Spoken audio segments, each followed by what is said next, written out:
are you really gonna win though if you're on a character that you're not good at? When Wanda's on my team, like I'm like, oh, please switch. Like not even because you're playing Wanda. Like so many people just kind of defaulted to her being the throw pick. Even before like I was considered the throw pick for Widow. Speaking of grinding through the hate, Captain Coach, why do you keep getting videos made on you? yeah, I've seen some of them. I was like, pretty much anything you can think of, I've had said to me. Threats, whether they're like unalive threats or, you know, assault threats or things like that. Like, I get a lot thrown at me every single day. Games are way more soft, and like people get way more sensitive about stuff. You either pick manual swing or easy swing. You can't have a button. No, can we kick him? Yo, no, I'm spitting Can I? No. Another thing. No, wait. I'm not letting you. No. What's up, everybody, and welcome to a brand new Clear Comms episode. Today, we are joined by two exciting guests. First off, you know her, you love her. She is an insane Widowmaker on ladder, a new reworked Widowmaker, and we're going to talk a lot about it. Zazzastack, thank you so much for coming on the pod. Welcome in. Happy to be here. Thank you. Thank you. And we also have returning guest, host of a sick tournament that Captain Coach and I were just a part of, the Magneto goat himself, Persixo. What's up, What's bro? poppin'? Welcome back. Let's go. I'm glad to be here. You know, it's always a pleasure to get that DM from Coach Mills saying hop on. It's always a pleasure. I tell you to hop on it all the time. Wait. That's not true. Don't do that. That's not true. Mills, you said Widowmaker in the intro, by the way. Oh, did I? Yo! It's the same fucking character. I don't think it's Widowmaker in this game. You say it's the same character, but they completely changed for this season. I mean, okay, it's more like Ash now. Yeah. And that's kind of the first thing that we wanted to talk about. But we want to talk about the Widowmaker rework, because I think that before we even talk about how good the character is, I want to talk about like how you personally feel about Widowmaker, because I know like a lot of people that played Widowmaker and were loyal to Widowmaker, whether it's you, Nervs, Xlec, no one really likes the rework. It's Black Widow, Mills. I don't care. It's the same. Widowmaker, Black Widow, whatever. A lot of people that played her before don't like the change. They don't like the rework. So what can you explain why you don't like the rework? What specifically about it do you not like? And then we'll move on. Yeah, well, I feel like I can speak for most of the other like previous Widow mains when I say this as well. We really like that niche of having a hit scan sniper. And now there's no other hit scan sniper in the game who can fill that niche. Also, Widow's previous anti-dive was really, really good. I know a lot of people might say that it's not good, you know, because they've witnessed a bad game of mine, but like, she really was strong against the dive characters. That kick and stun she used to have, the stun lasted like so long that forever. Yeah. It was one of the, like definitely one of the best stuns in the game. Yeah, and you couldn't dodge it because it was auto aim. So literally, I spent like half my games, like against Spider-Man, for example, I would flick him as he came in, kick stun, and then shoot him again, and then he would die from that. And, you know, like, it was such a nice combo, and, like, even though Widow's kit was so small beforehand, everything worked so well together, and it just gelled so smoothly, and I think we kind of miss that with this new kit. Like, we no longer have a hit scan sniper to fill that niche, and, the new kit just doesn't really deal with the dive as well, and doesn't really, like, deal with what she used to be able to deal with as well. Now you kind of have to change up that whole playstyle completely and play a little more like the other poke characters with a little bit more mobility. So they definitely completely change how the character works. I do feel like they made her a lot more generic and kind of bland. You mentioned sniper characters. I mean, my first hero shooter ever was Team Fortress 2. There's a character in the game literally called the Sniper, and it's pretty much. You mean Widowmaker? No, it's kidding. Sniper Maker. Yeah, so you land a headshot on a sniper, that's a kill. I mean, that's just how the game worked. It was very fast paced, and obviously in a game like that where there's not as much sustain, obviously burst is so important in a game like this.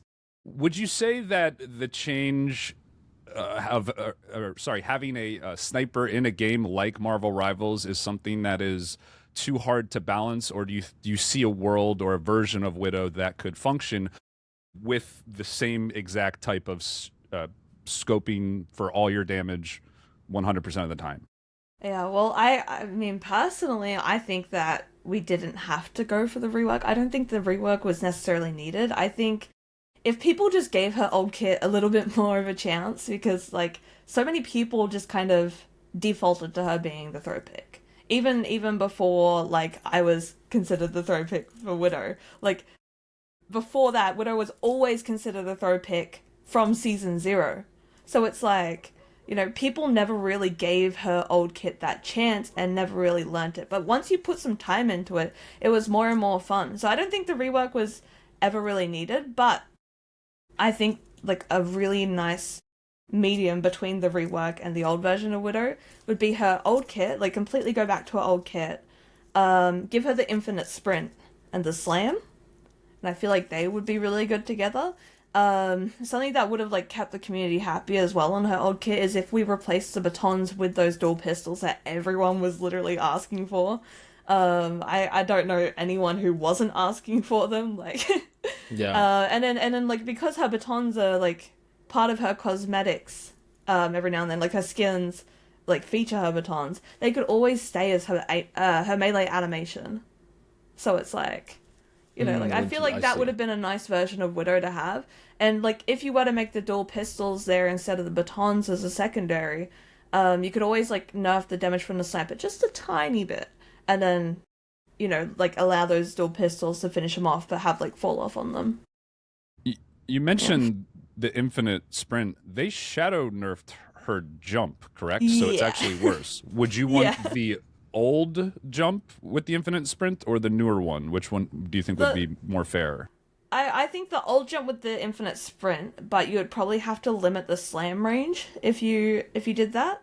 The only reason I say the old jump is because there's so many parts of the map that old Widow mains used to be able to parkour to or whatever, and it, like, you can't reach that anymore. It's, like, so hard to reach most of the spots now. Like, I've found myself, most of the, like, off angles I would push with my sprint and jump, I just can't do it anymore. Like, they're impossible to get to, and now I've, like, some maps I just physically cannot get enough off angles on, you know? So I'm gonna play devil's advocate a little bit here, just so, because I know the comments are gonna have a lot of replies to it. Yeah. So the first thing I'm gonna say is, in your opinion, why do you think they reworked Widowmaker in the first place? Because these are my theories, and I want to hear which one you agree with. So number one is, you could argue that the design is it's problematic. There's problematic parts of the old design, whether that's the one shot with Mantis damage boost, or the you can't interact from range that may be there. Maybe the skill ceiling is too high for the average player. Maybe, or the skill floor. Wait, I'm hearing a big fan. I think that's you, Persixo. Me? Yeah. I don't know what I hear. There you go. Now I don't hear it now. Yep, no, it was Persixo. A massive fan. Hold on. It's probably my air purifier. Give me a second. Okay. Yeah, no worries. Isn't it summer over there for you guys? Isn't it summer there for you guys? Yeah, it's hot as hell. Yeah. Winter here. It's winter. It's winter? So, yeah, in Australia. Oh my God, we're opposite to you guys, so. I need do you still hear it? No, we're good. No, it's all good. Okay, so what's that? Okay, I need to get bougie enough one day to where I have, like, a fucking second house somewhere that's cold in the summer. It's too goddamn hot. Yeah, just come to Australia. It was 106 yesterday here. 106. We don't even get, like, freezing. We just get, like we get cold enough to get snow, but not, like, super freezing like other countries do. Like, but our houses have no insulation, nice. So that's the only downside. I mean, still, it sounds nice. I mean, y'all don't need. It seems like y'all don't need it as much as we do. The insulation stuff. We don't. Yeah. It's pretty hot most of the time, so. But let me go ahead and repeat the three, just so I have a good cut. So the first one is, there have been people that have argued that the old version of Widowmaker could have been unhealthy. Whether that's the one shot with Mantis damage boost, the long distance nature of the character means that not everyone can interact. So that's, like, the first thing. The second thing is the very high skill floor, where, like, a lot of players, like most players, could not even play that character at like a bare level, and that's probably why it became the throw character, because it's really, like, unless you had, like, good aim, you're not even playing that character, like, you're not doing anything on that character if you don't have good aim, most likely. The previous version. And then the third criticism is, the new version is, it's very strong. Like maybe one of the most powerful DPS in the game right now. And so it's a character right now that is good probably in the average rank, but like insane in the high rank, which is like a more natural skill curve. So what do you say in response to those things about Widow and like your old version of Widow?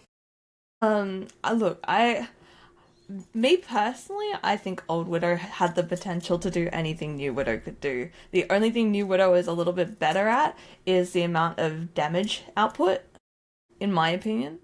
I think that a lot of people, like the reason for the rework is that a lot of people were already chanting for one. They've always been chanting for one. A lot of people will say that I'm the reason for the rework. I know I'm not the reason for the rework. Devs don't rework a character off of one creator in their community. I've seen those comments and I was a little surprised by them. Yeah, I know. It's kind of it's like kind of funny. It's kind of funny. I mean, at least I got motion, right? Yeah. Yeah, just reply "You're welcome" to everyone that says that. Yeah. You know? Yeah, no. But yeah, no, like a lot of people think it's because of me. Like devs don't do it because of one creator. A lot of people already were going, "Oh my god, Widow needs a rework." And I think that's literally just because what I said before, like they didn't give her enough time or much of a chance to actually learn her. And so that meant they didn't have like they couldn't see the potential that she could get to.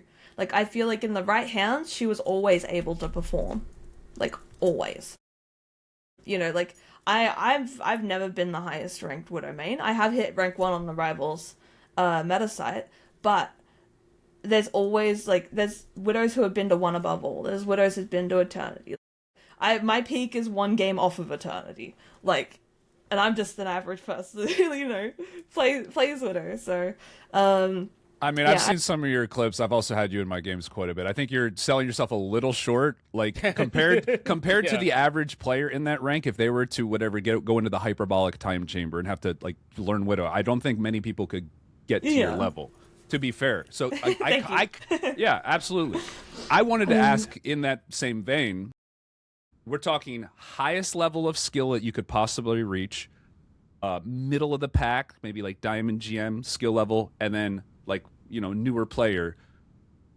Is Widow better or worse in each of those?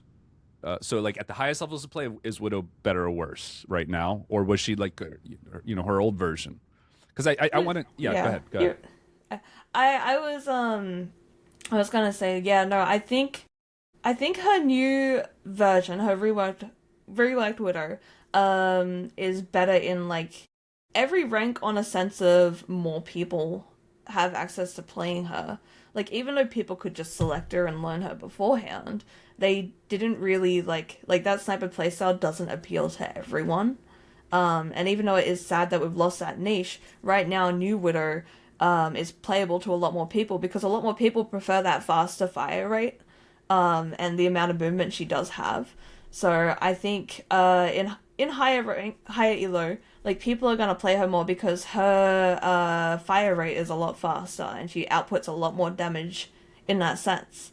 And then it makes it easier for people who are in the mid ranks or the lower ranks because they don't have to worry about their aim as much when they have more shots going out. They're going to hit more shots anyway now that she's got a faster fire rate.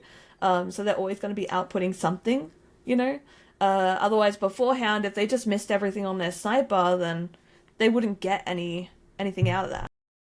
Yeah, I mean, Mills, this is something we've talked about a lot, and Persixo we'll drag in here in a second. I feel like just over time, pretty much over the last year or so, they've just kind of been going through every character and kind of just lowering the skill ceiling of everything. Yeah. You would agree with that? What do you think, Persixo? What about that? Do you think that the game has increased the skill ceiling of characters or decreased? What is your thoughts on that? I mean, if you look-y think about it, with every character, for example, Magneto, back in the day when I was the best Magneto in the world, there's nobody better than me. You still are, bro. I still am. I was trying to give some credit to other people because Pinky Melon took my chain. But freaking he took mine too, bro. He took my chain, bro. Walk him down, Melon. This bitch. That was my nickname too, bro. He took it, bro. And then, but anyway, Magneto, for example. I'm not sure if you guys ever played the alpha with Magneto, but from my memory, when I played the alpha, Magneto only had one bubble, and he couldn't bubble himself. So it was literally just a projected bubble, right? And I was like, that feels nasty. That feels like clunky.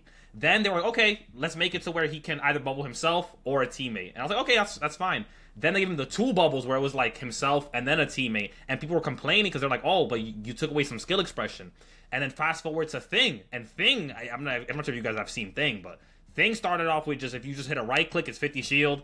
Then they made it to where it's like percentage-based damage of the thing, and then it went 100. Now it's like 150. I think it is now 150. 150 to the max, yeah. And then they added like the battle blitz sleep, which I think he needed, by the way. But they added that, and then like with Widow too, like a good Widow, like at least me, like a higher elo. If somebody picked Widow, like if you knew, like for example, X like was on the other team, you'd ban Widow because they could just run your lobby. They could just run your lobby. Exactly. And you never know when they are gonna run your lobby.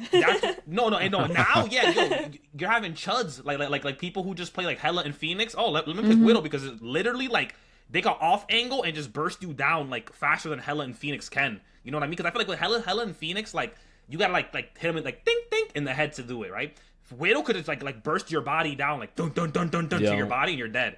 So I would say like low key, like slowly but surely, they're like lowering the skill like entry to characters. I would say so. Well, because that's what Captain Coach has said before, and I 100% agree. Is like they're creating what is it called, like homogeneity, or I don't even know. Like it's like everything's the same. Like we're making, instead of Widow having this like very unique identity, where like Widowmaker players were good at Widow, and that was it. Now it's just like any hit scan player is good at Widow. Like it's like because they're very. I mean, it's just very, very similar. All the characters are very similar. And we see that a lot in this hitscan catalog. I mean, like Jean to Cyclops to Hela to Widow. Like, they're all just, like, different flavors. Like, maybe there's a reason for that. Maybe it's because it's easier to balance these characters if you just make them different flavors. It's like, they all do the same thing, but, like, you have your little flavor of the month. But I can understand why. Oh, we go on. You can copy my homework, but change it a little bit. Yeah. Literally. Yeah, legit. Like, like it feels like maybe divers will... Well, like maybe it's like hard to innovate forever, and they're just like, this is easy. It's easy to just move these things around and make all these characters like almost the same, but just like slightly different. Well, I mean, my thing with that is, first of all, I think there is a world where you can keep Widow's pure sniper identity and balance it. I mean, we were talking about it a little bit before the pod. We also mentioned it last week. Zaza, what do you think about just... I mean, I think you were basically saying more or less just reduce the damage of the sniper shot. Yeah, it's more like if they were to add those dual pistols, because everyone was asking for them, so that would have kept the community happy without doing the full rework.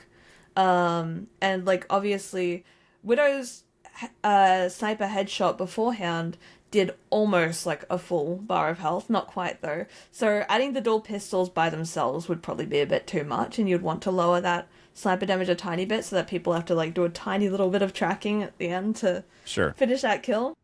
But yeah. What about headshots do the same amount of damage? Hell, you could even make them do more damage, but okay, only 40% of the damage is up front. Now you add a 60-80% bleed that ticks down over 5 seconds. So it'll kill if they don't get attention, right? Like, because I just feel like burst in a game like this is just, it's at such a premium because of just all the sustain. Getting that kill is just so important, and that is what's so hard for them to balance around.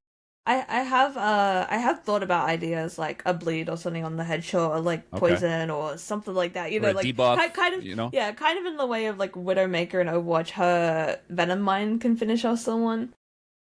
Like like if there was like a bleed or something from Black Widow's headshot, like, that would definitely be another idea instead of adding the dual pistols and just keeping the batons in there. If people are wondering what the use is for batons, it's literally like, I don't use them anymore because Widow's gun is like way better now, but I literally only use them to get past shields beforehand, and you can just walk up to the shield and beat them up. Right. Yeah. So then to your point then, Coach Mills, about the homogenization genuity, whatever the word is, like making everything more generic. I didn't go to fucking college. Like I didn't finish college. Okay. I do think that they're. I'm actually gonna look it up. They're trying to make everything kind of fall into like a specific archetype. I feel like now with the regenerative health, you know, like Magneto didn't get homogeneity. That. Homogeneity is what it's right. That's how you say it. Yeah. So I think they're pushing people into like more what their strengths are. So like they made the Dino tankier and Thing tankier because they just walk down main choke. Meanwhile, Hulk and Thor get this like extra free healing because they're off doing their own thing. So they're kind of pushing people towards different roles. So with like a hero like Widow, I always thought like her biggest issue was once she got her picks, even if you were skilled, a lot of times you just wouldn't have enough damage to kill the tanks to really push people off of points. And now probably more than ever. So I feel like a bit of it is just them trying to make every hero viable rather than unique. And I think that's kind of going to be like a big issue with the game moving forward. Just curious to hear like either of your thoughts on that, because we've seen before they do kind of have plans that we don't know about. I mean, with the season 9 changes, we you know, for a while we were wondering, why are they doing this? Why are they doing that to here? And it's like, oh wait, well, it's because they had the season 9 patch coming up. So I'm wondering maybe they have something else on the docket. But yeah, just curious to hear your thoughts. Did you want to go first, Persixo? Me? Oh no, you got it. You got it. Yeah, no, I mean, like, it was. I mean, you guys saw my reaction to that Widow rework. I was so upset. I was devastated by it. Like, I don't know. I feel like it's. I mean, you lost a hero that's the hero that you like. We lost the one hero that, like, literally the only reason I came to Rivals was because of Widow having a sniper. Black Widow being the sniper character, the hit-scan sniper. I was a Widowmaker main. I had 2,000 hours on her on Overwatch. You know, I literally, like, I wasn't even going to touch Marvel Rivals until I saw Black Widow come out. So that's what brought me to the game. And, like, I don't think it's really healthy for the game if they're taking niches out instead of, like, you know, adding more in. Because you want to broaden your range of niches so that more people will come to the game. Otherwise, it's just the same thing over and over and over. And I feel like what they did to Widow is they literally just added her to the poke slot roster, and now she's like just like any of them. Yes, they all have their own little differences, but they pretty much play the same. If not, at least she's S tier now, though, right? I guess, but there is no other hit-scan sniper in the game, and everyone goes, oh, why don't you just play Hawkeye? Well, Hawkeye's a projectile, and he can't do what Old Widow used to do. He just doesn't feel the same. He doesn't hit the same. Like, yeah, it's nice having the one-tap headshot, but, like, he's also, I don't know. He's also terrible even when you play him perfectly. He's actually like not like Widow, that like you could play him in high elo like very reliably. I mean, Hawkeye. Like, so I wanted to interject this real quick, something about the reworks, because some people are not gonna really understand what you're saying, but I kind of want to just like give them my perspective on it. Anytime a rework happens to any character, like, you got to understand that the thing that people love about hero shooters is like people find their community. People find their characters that they really, really like and enjoy. And everyone has their community where it's like you see it on X, where it's like the dive people hate the poke people and the poke people hate this people. And everyone is like defending each other. Like Thor Nation, we all defend each other. I got like a whole bunch of comments that's like, I love that you defend Thor on the pod. It's like, look, yeah, that's right. But he hates Thor because we bullied his Magneto bitch ass all the time. You know what I'm saying? I was kidding. I love it. It's true though. It's true. But that's the problem, is like when you love something and then it gets changed, it's like, I remember this, like, there's a lot of things that we don't want to take from Overwatch, but I remember that there was like, I believe it was Aaron Keller that said they wanted to rework characters as little as possible because they understand that there are going to be many people that leave their game when they do. Like, that you can disrupt a community of loyal people when you completely change a character. Like I mean, like as an example, let's just say Cloak and Dagger. Like, what if tomorrow they decided to make Cloak and Dagger a DPS? Like, you could just completely ruin a community of people if they took out a character that they love and they don't feel like they can relate to that character anymore and like understand that character. So that is always going to happen.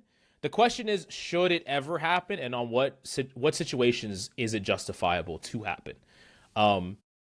And like everyone's gonna have a different opinion on that. Maybe some people say yes or no, but it also could be your hero next. Like maybe it's Mag next, or maybe it's Hulk next, or maybe it's Thor, or maybe it's, you know, reasonably, I think the three that are probably on the chopping block are like Hawkeye, Squirrel Girl, and Wanda are probably on the chopping block as like potential reworks. Maybe we don't care, but maybe someone else would. I don't know. What do y'all think?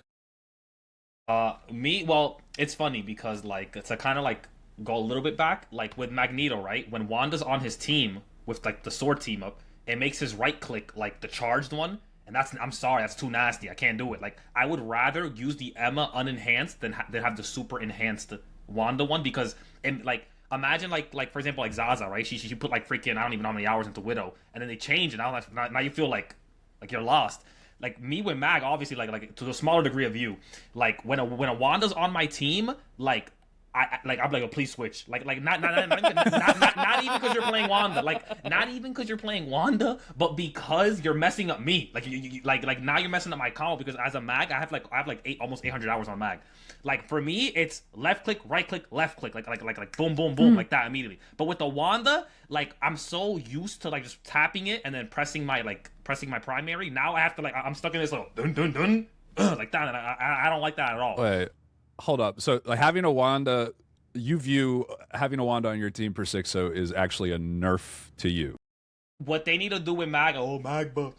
What they need to do with that team up is make it so where if you have 3 rings, when you tap it, he'll just go like a quick, like immediately. Like I don't have to like sit here and like, you know what I mean? Like keep it the same, because like from what I've heard from like Flats and Boger and like a lot of the high elo like Mag players, they say the same thing. They say they'd rather like not have a Wanda on their team because it makes them feel clunky. And it's true. And That's before, funny. I'm not sure if you guys remember, when they released the update, they didn't give him the knockback. So it was even worse. So it had no knockback, and you had to charge it up, and people were like, yeah, take this out the game. But to your question of I forgot your question. I'm not gonna lie, I forgot it. My bad. I forgot it. Well, I was specifically just talking about like when should reworks be something that they do. Oh, I think rework should happen when, like, to go back to Overwatch, and I didn't really play Overwatch like how you guys did, because I know you guys like played it. But Sombra, for example, where her perma invis was like think about it, like she was just always in your back. Extremely unhealthy, right? Yeah, like she'll just poke you out, and then when you're about to kill her, she'll just like disappear, you know what I mean, out of there. Like that was just unhealthy for the game. Nobody liked it. And then once they introduced bans, she was permanently banned. So she's still being permanently banned, by the way. Right now, I'm an avid Sombra hater. She's permanently banned today just because of how people remember her, not even how strong she is today. Like people hate that character so much that they literally keep banning her. Like I'm one of them. Just like, exactly. That's how bad this character was. But like, I don't think we have anything even remotely close to that in this game. Like people might think that there is, but there really is not. Like not even remotely close to that level. That was like an extreme level. But it wasn't the only one that got reworked. I think like the one I like to bring up a lot is Doomfist. He got changed from a DPS to a tank. And one of the reasons he did is because they thought crowd control was unhealthy, CC. So they wanted to remove a lot of that they wanted to give crowd control specifically to tanks in Overwatch 2, and they wanted to remove it mostly from the DPS role. So they had to, a character that was completely built on crowd control, they had to take him out of the role because that was like their new philosophy. But that was like, there are Doomfist mains that are still making rants and videos about like praying to Blizzard that they will bring him back to DPS today. And it's been like 3 years. Like they're still asking for it today. Like it's because you can never play that again. You could never do what you did there. And that character had like a very, very high skill ceiling, like a million things you could learn and do, and you just can never do that anymore. You can't. Like they just it's like their character that they liked is deleted basically. Yeah, no, it's can I add on to it? Yeah, onto the topic. When it comes to whether you should or like what time is right to rework a character, I don't know if you guys picked up in the dev vision that they put out for the Widow rework that they said we've tried to balance her, but her last balance change was season 3.5, I believe, and that was her Phoenix team up, which ended up being more useless than the Punisher and Hawkeye team up. That's a really, really good point. Last it's the last straw or the last thing. If you can't figure it out, right? I 100% agree with you. Yeah, that's my point. Is like if you're gonna rework a character, make it be the last thing you do. If you've tried so many things and you've tried all these different things and like you just don't know what to do anymore, then rework a character. I think it's fair then. But like if there's still a problem by then. That's a good point. That's a good point. They didn't even do anything. They didn't try. And they didn't change anything about her. That's a good point. That's actually a good point. How much do you think that them, not trying was them misinterpreting the ranked data that they have because Widow is the universal throw hero? I think a lot of it was. A lot of it? I have a different theory than y'all. Y'all can continue, but I have a theory. My theory is that this rework has been already done for a long. I've heard that they were working on it for a long time, but realistically, season 3.5 is like too early on to be like. But they said that they've been working on this new team up system for a year. Yeah, and that's or nine fine. months. I actually like 9 months the team ago. up system. Was it 9 months ago? Like 3.5. So like for me, I think they decided.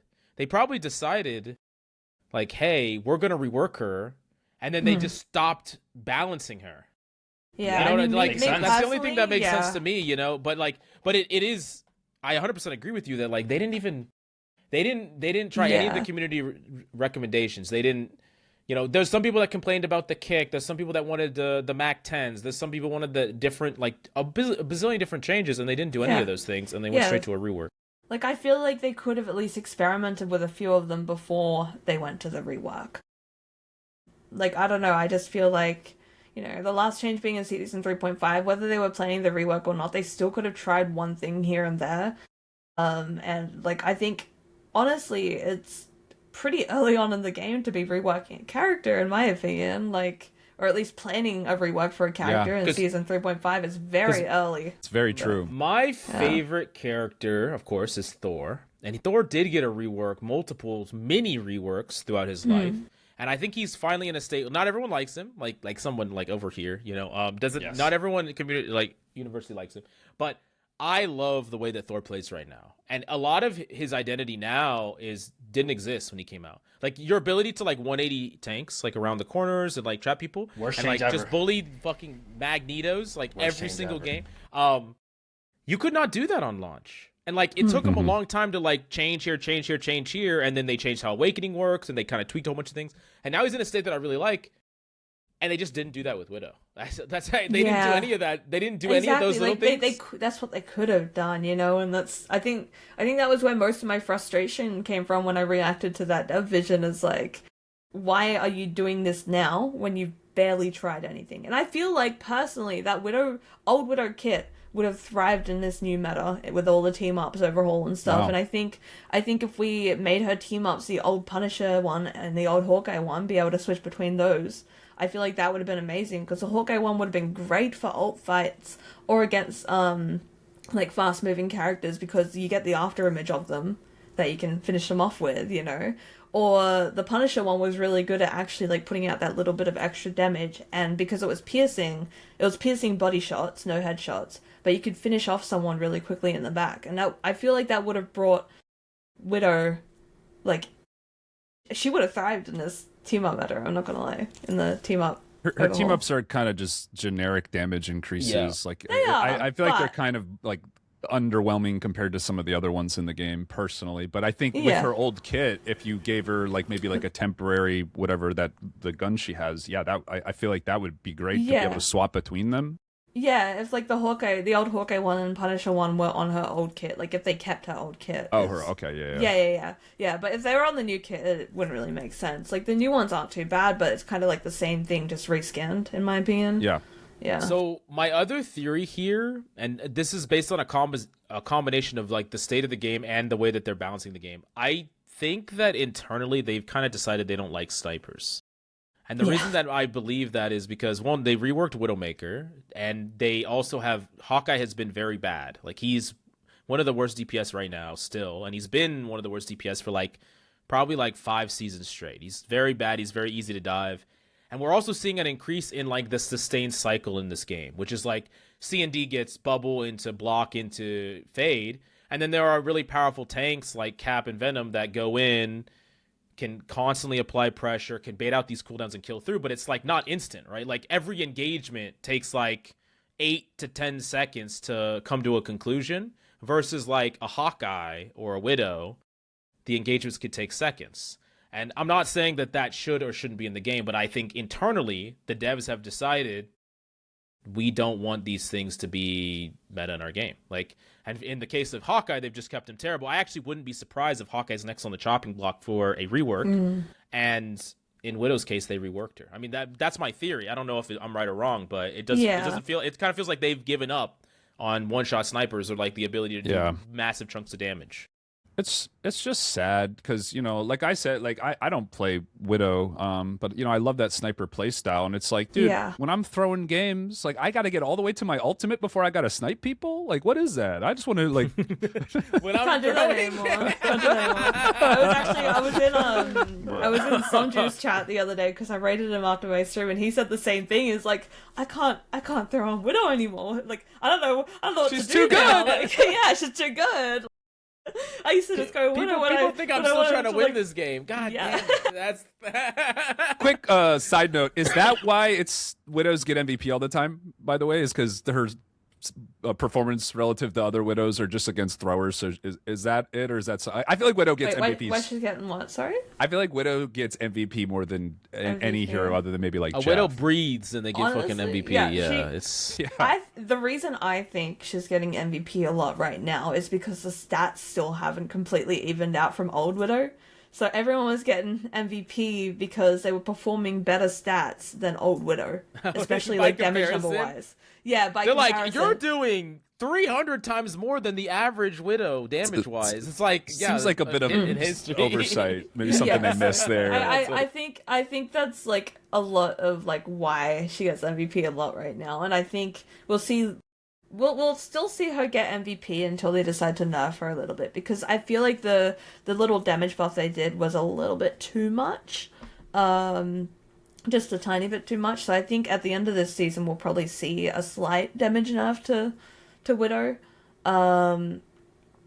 But yeah. And that's kind of what I really wanted to ask you, because like I know you really want old Widow back, and I know you really don't like new Widow. Desperately. But I am going to be honest with you, they're probably not going to do that. Like I wish they would, but I just remember being in that same spot with Doomfist as a Doomfist player, and I just remember that's like devs, they take a long time to do stuff like this, and even if they do bring it back, it would be a long time, like a year before they would ever reel back this decision. And you're honestly more likely to get another character that fits what you like than Widow returning to her old self. So if that is the case, do you still enjoy Rivals? Do you still enjoy Widow?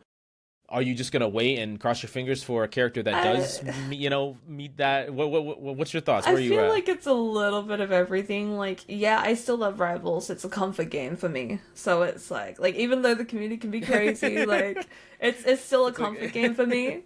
So yeah, and I still like how the other hit scans play. I just don't have anywhere near as much fun as I used to on Widow, and like. I used to feel like I had to work for the wins on Widow. Now it feels like I can just sit back and do whatever. And I feel like every other poke main. No, I'm just kidding. Pretty much. We hate poke around here. No, not me. I love poke. I love poke. Not this guy. I love poke. It's the best comp. It's the best comp. I don't know if you know this, Zaza, but last season when Cyclops came out, Coach Mills went on his poke arc, and his whole season he's gotten really good at rage baiting because he was just playing poke all season. And you guys got Eternity like super quick on Cyclops. Oh, like, he just rolled that character was stupid. That's crazy. Yeah, I'm not gonna lie. I just liked working for those wins and like having a bit of a challenge. Like, I don't know, like, not to say that poke now doesn't feel like it has any challenges. Like, it still has its challenges, but like every role does.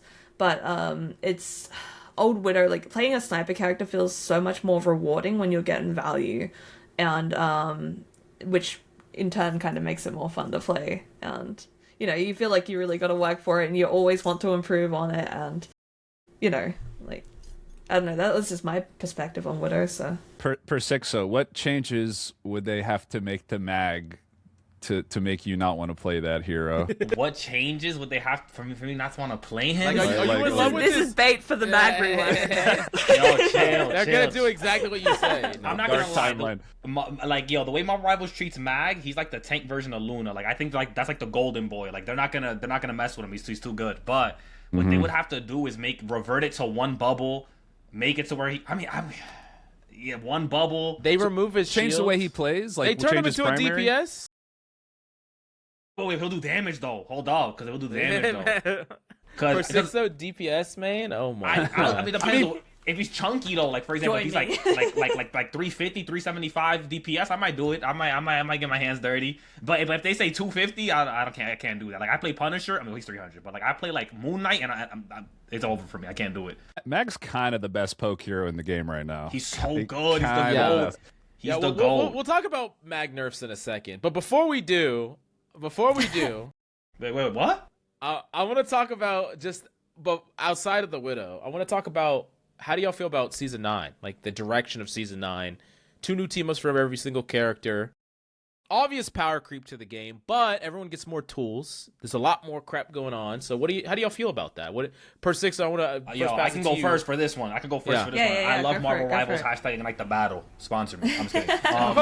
But freaking, I don't know. Genuinely though, this is the best. Like me personally, like compared to the alpha and now, because I love the alpha because obviously it's a new game. You know, it's a new game. You love it. But this, I haven't had as much fun on Marvel Rivals since this new season. Like, maybe because I play Mag, and like, because you play Mag, and they finally gave him something good. But this new season has been amazing. I think for everybody. Like from like other tanks too. People who play Thing are having a blast. People who play Emma, they're having a blast. People who play freaking not Widow. I mean, not Widow, but people who play not the old Widow mains. Everyone but the old Widow mains. Literally, I mean, all the poke slap, they love it, right? Like I just think this was a good change, besides like the power creep of Venom. I hate Venom, but no, he's fine. Don't worry, buffs. He is not fine. Same with Thor. I'm telling you, I'm gonna hit him one. He's fine. No. This is not talking about the Venom. No. Don't even get me started on Venom. Genuinely, this is the best season of Marvel Rivals. I don't think I'm gonna be. There's not much they can do that's better than this. Yeah, like, show it. Go up to the pick rate of Magneto. Go up to the pick rate of the Magneto. Just take this all with a grain of salt here. Just, look at that! Look at it! 60%. Wait, is that 60% pick rate? 60% pick rate. 53.88% win rate. Are we trolling right now? That's literally AI though. He has more win. He has higher win rate than Venom, and he's picked 3 times as much. Okay, but to Mag's defense, people would rather go against. He has too strong a defense. That's why we're in this problem. No. I'm gonna cook right now because perception is reality, right? People would rather go against a cracked Mag than a cracked Venom because it feels suffocating. Like with Mag, you never feel like, oh, this Mag is just he's like you always feel like. If a Mag is diffing you, it's because he's just better than you. You know what I mean? He's just better. Unless you're a Widow man. You know what I mean? My dad's yelling. Yeah, well, no, I do feel suffocating because I know my fucking Cloak and Dagger is gonna die every single fucking time to their Mag. Just ice block. Ice block. I'm not saying it's because you're good. I'm saying it's because my Cloak and Dagger's bad. She just keeps ulting into you.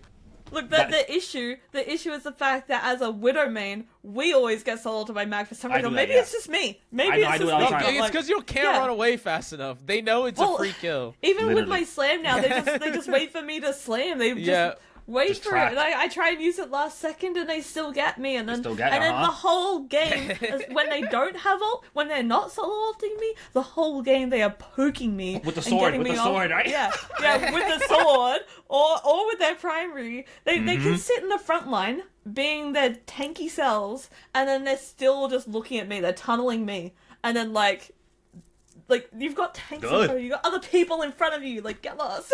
Nah. She's too lethal now. How much should we nerf Mag? No, you should. Mag should not. Let's just make it so we can't ult with her. We'll just make it so we can't ult with her. Mag, I'm telling. Okay, I'm gonna give you these would be my nerfs for next season. I want to see if y'all agree or disagree. Okay, here's my nerfs. You ready to hear them? Okay. I think Venom most likely needs a nerf. I play a lot of Venom. That character's fucking an atrocity. That character definitely needs a nerf. I think Black Cat. Like, what the fuck is that character? Like, you can't even track her. As much as I hate Sombra. So. but like we don't have to kill her like before, but like maybe make her a little bit easier to track and not be as like the immortality frames. I don't know. Mantis most likely needs a nerf too because she has like. Can I just interject real quick? Yeah, sorry. With the black cat, I feel like they should make it so that you can actually hit her when she does have her iframes instead of them being iframes. Yeah, just make a damage reduction at the least. Or like you could give her maybe a little bit of shields, but not an iframe. Yeah, maybe you know. Yeah, you can make her CC so you can hit her. She could be CC immune. But then she still takes damage or something. It's because like I can't kill her in that iframe, so I have to wait for her to go back. But she can do damage to me, and I hate it.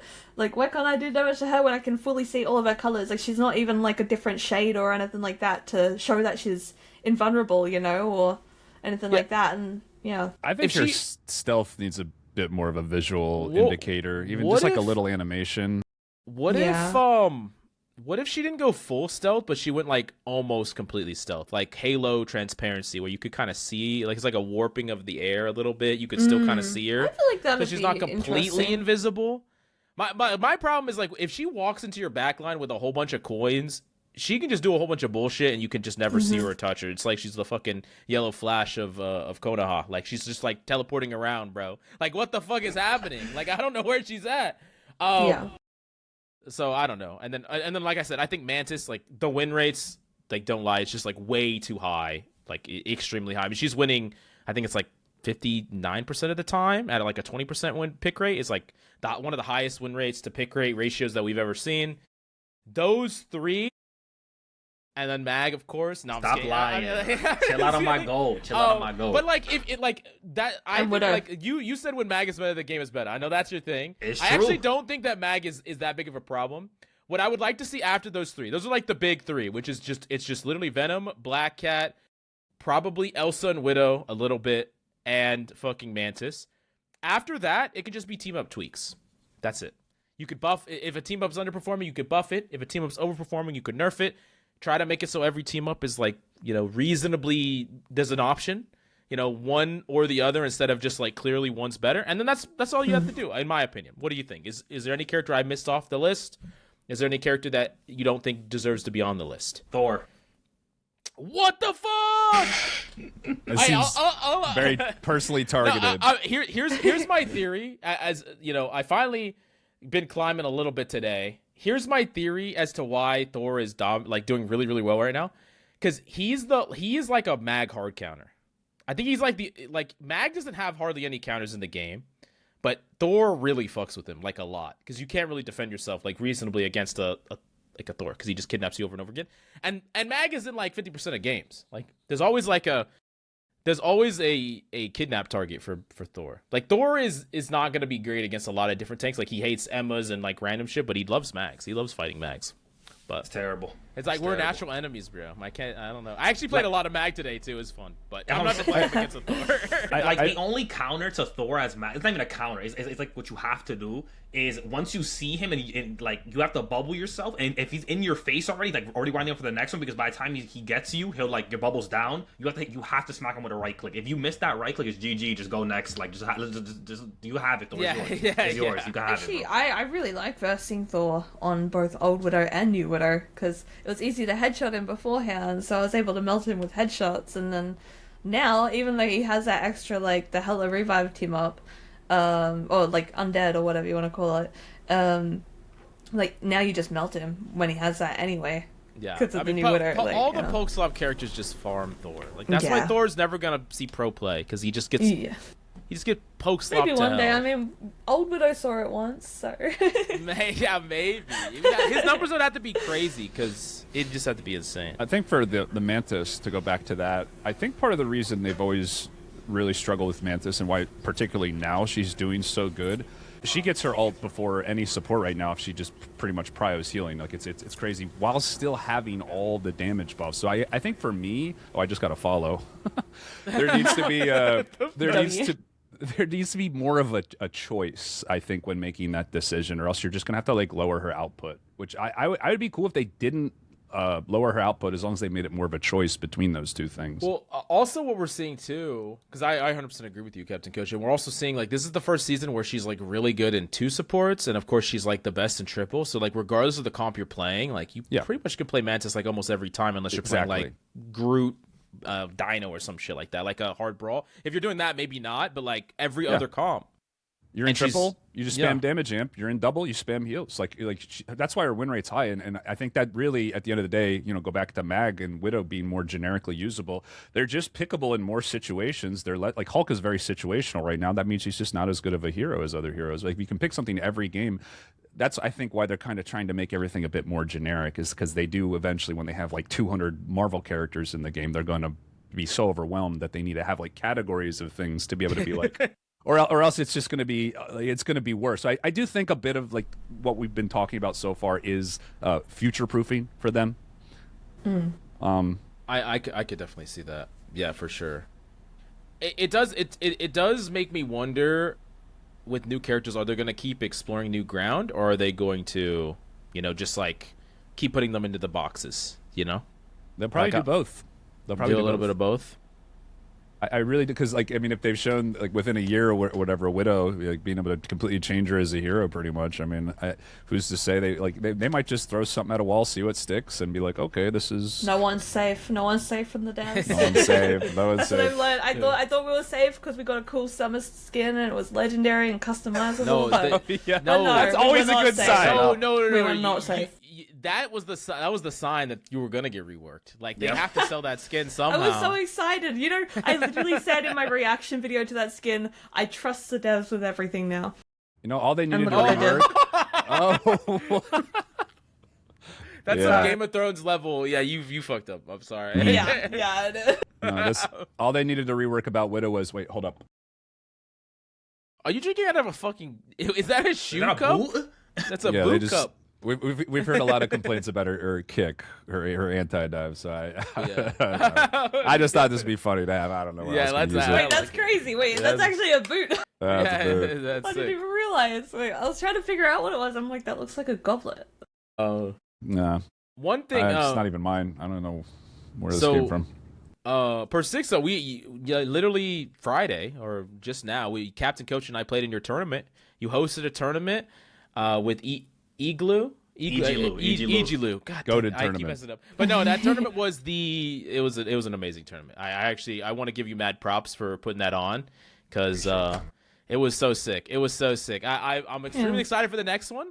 Maybe Zaza will come through for that one. That'd be cool. But it was really, really fun. And it was quick.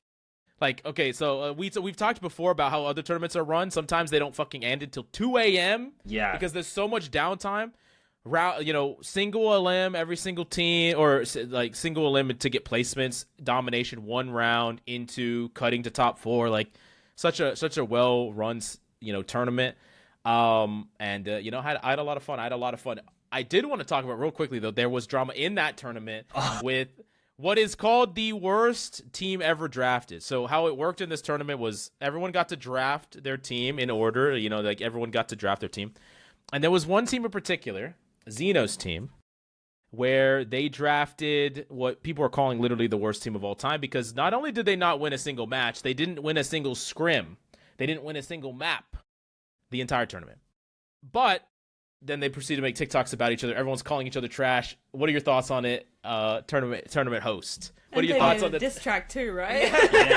Hey. No, it's my I love watching the TikTok content. It's so funny. It's funny. They'll drop one, like for example, Kobe will drop a video, then 3 minutes later you'll see Entei post. I'm like, hold on, let me lock it in.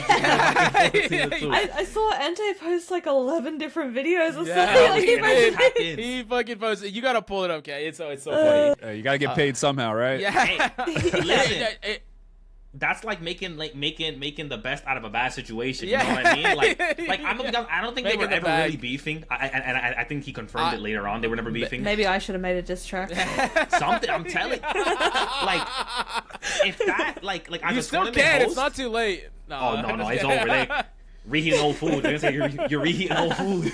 Yeah. But freaking if that's like the biggest like that funny little drama was like the biggest like issue or for example it wasn't a real drama. I'll take that all day. And, the feedback has been absolutely amazing from not even from the competitors, but from like the community themselves. They were like, yo, this was good. It didn't last long. I think the only the biggest issue we had was like sometimes the 10-minute wait was like, oh, 10 minutes again. People don't know, bro. Yeah. I've waited like a fucking hour in between matches before. Like it was nothing. Like that's not that y'all's would perfectly run. Yeah, like because like we were trying to keep it like, you know, like cause at the end of the day, like it's production in the back, like you know, and then like the casters, like we got Shibby. I'm not sure if you guys watched it, but Shibby was going absolutely crazy with the casting. He's great. He was amazing. So like the least I could do is give him 10 minutes. You know what I mean? Like he's screaming between matches. But if that was the biggest issue, I'll take that all day. You know, I'll take that all day. So hear me out, Persixo. What's up? So for the next tournament, because you know you're the man in charge. I already pitched this to Ijilu and Shibby. But what do you think? The captains are gonna be all the players that were on that team, plus the other people involved in the beef. So like Styx, Colin, Zeno, 7-foot black guy, all of those players that would be pretty would funny. all be captains. So then, you know, they all get a chance to prove themselves against each other. Like all of them are calling each other trash, right?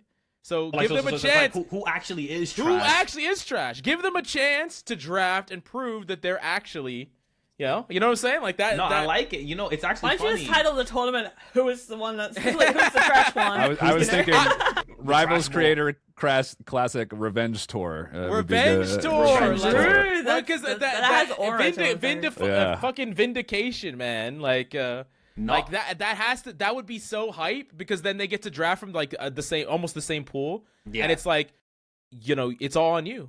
Zeno gets another chance to draft a good team this time. He can't pick any of the same players he had on his team because they're all captains too. But you get the idea, you know? No, I do. No, it's actually funny. E.G. Lou and Shibby and I, not really me. I just say and I because I just throw myself in there, but.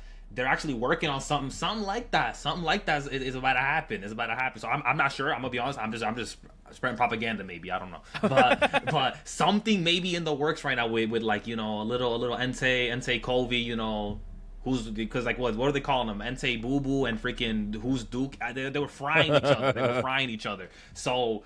There may be something in the lab cooking up, so you never know. Maybe by the time this drops, we'll probably bring in Entei on the pod soon too, so that's gonna be fun. That's good. Yo, hey, bring in Kobe too. Just bring the whole team. Bring the whole team. Yeah, you can do a six player podcast, but you guys wouldn't have to do any of the work. That's our first battle royale. A battle royale. Yo, it could be a special too. Yo, hold on. And then 7-foot will just talk about his.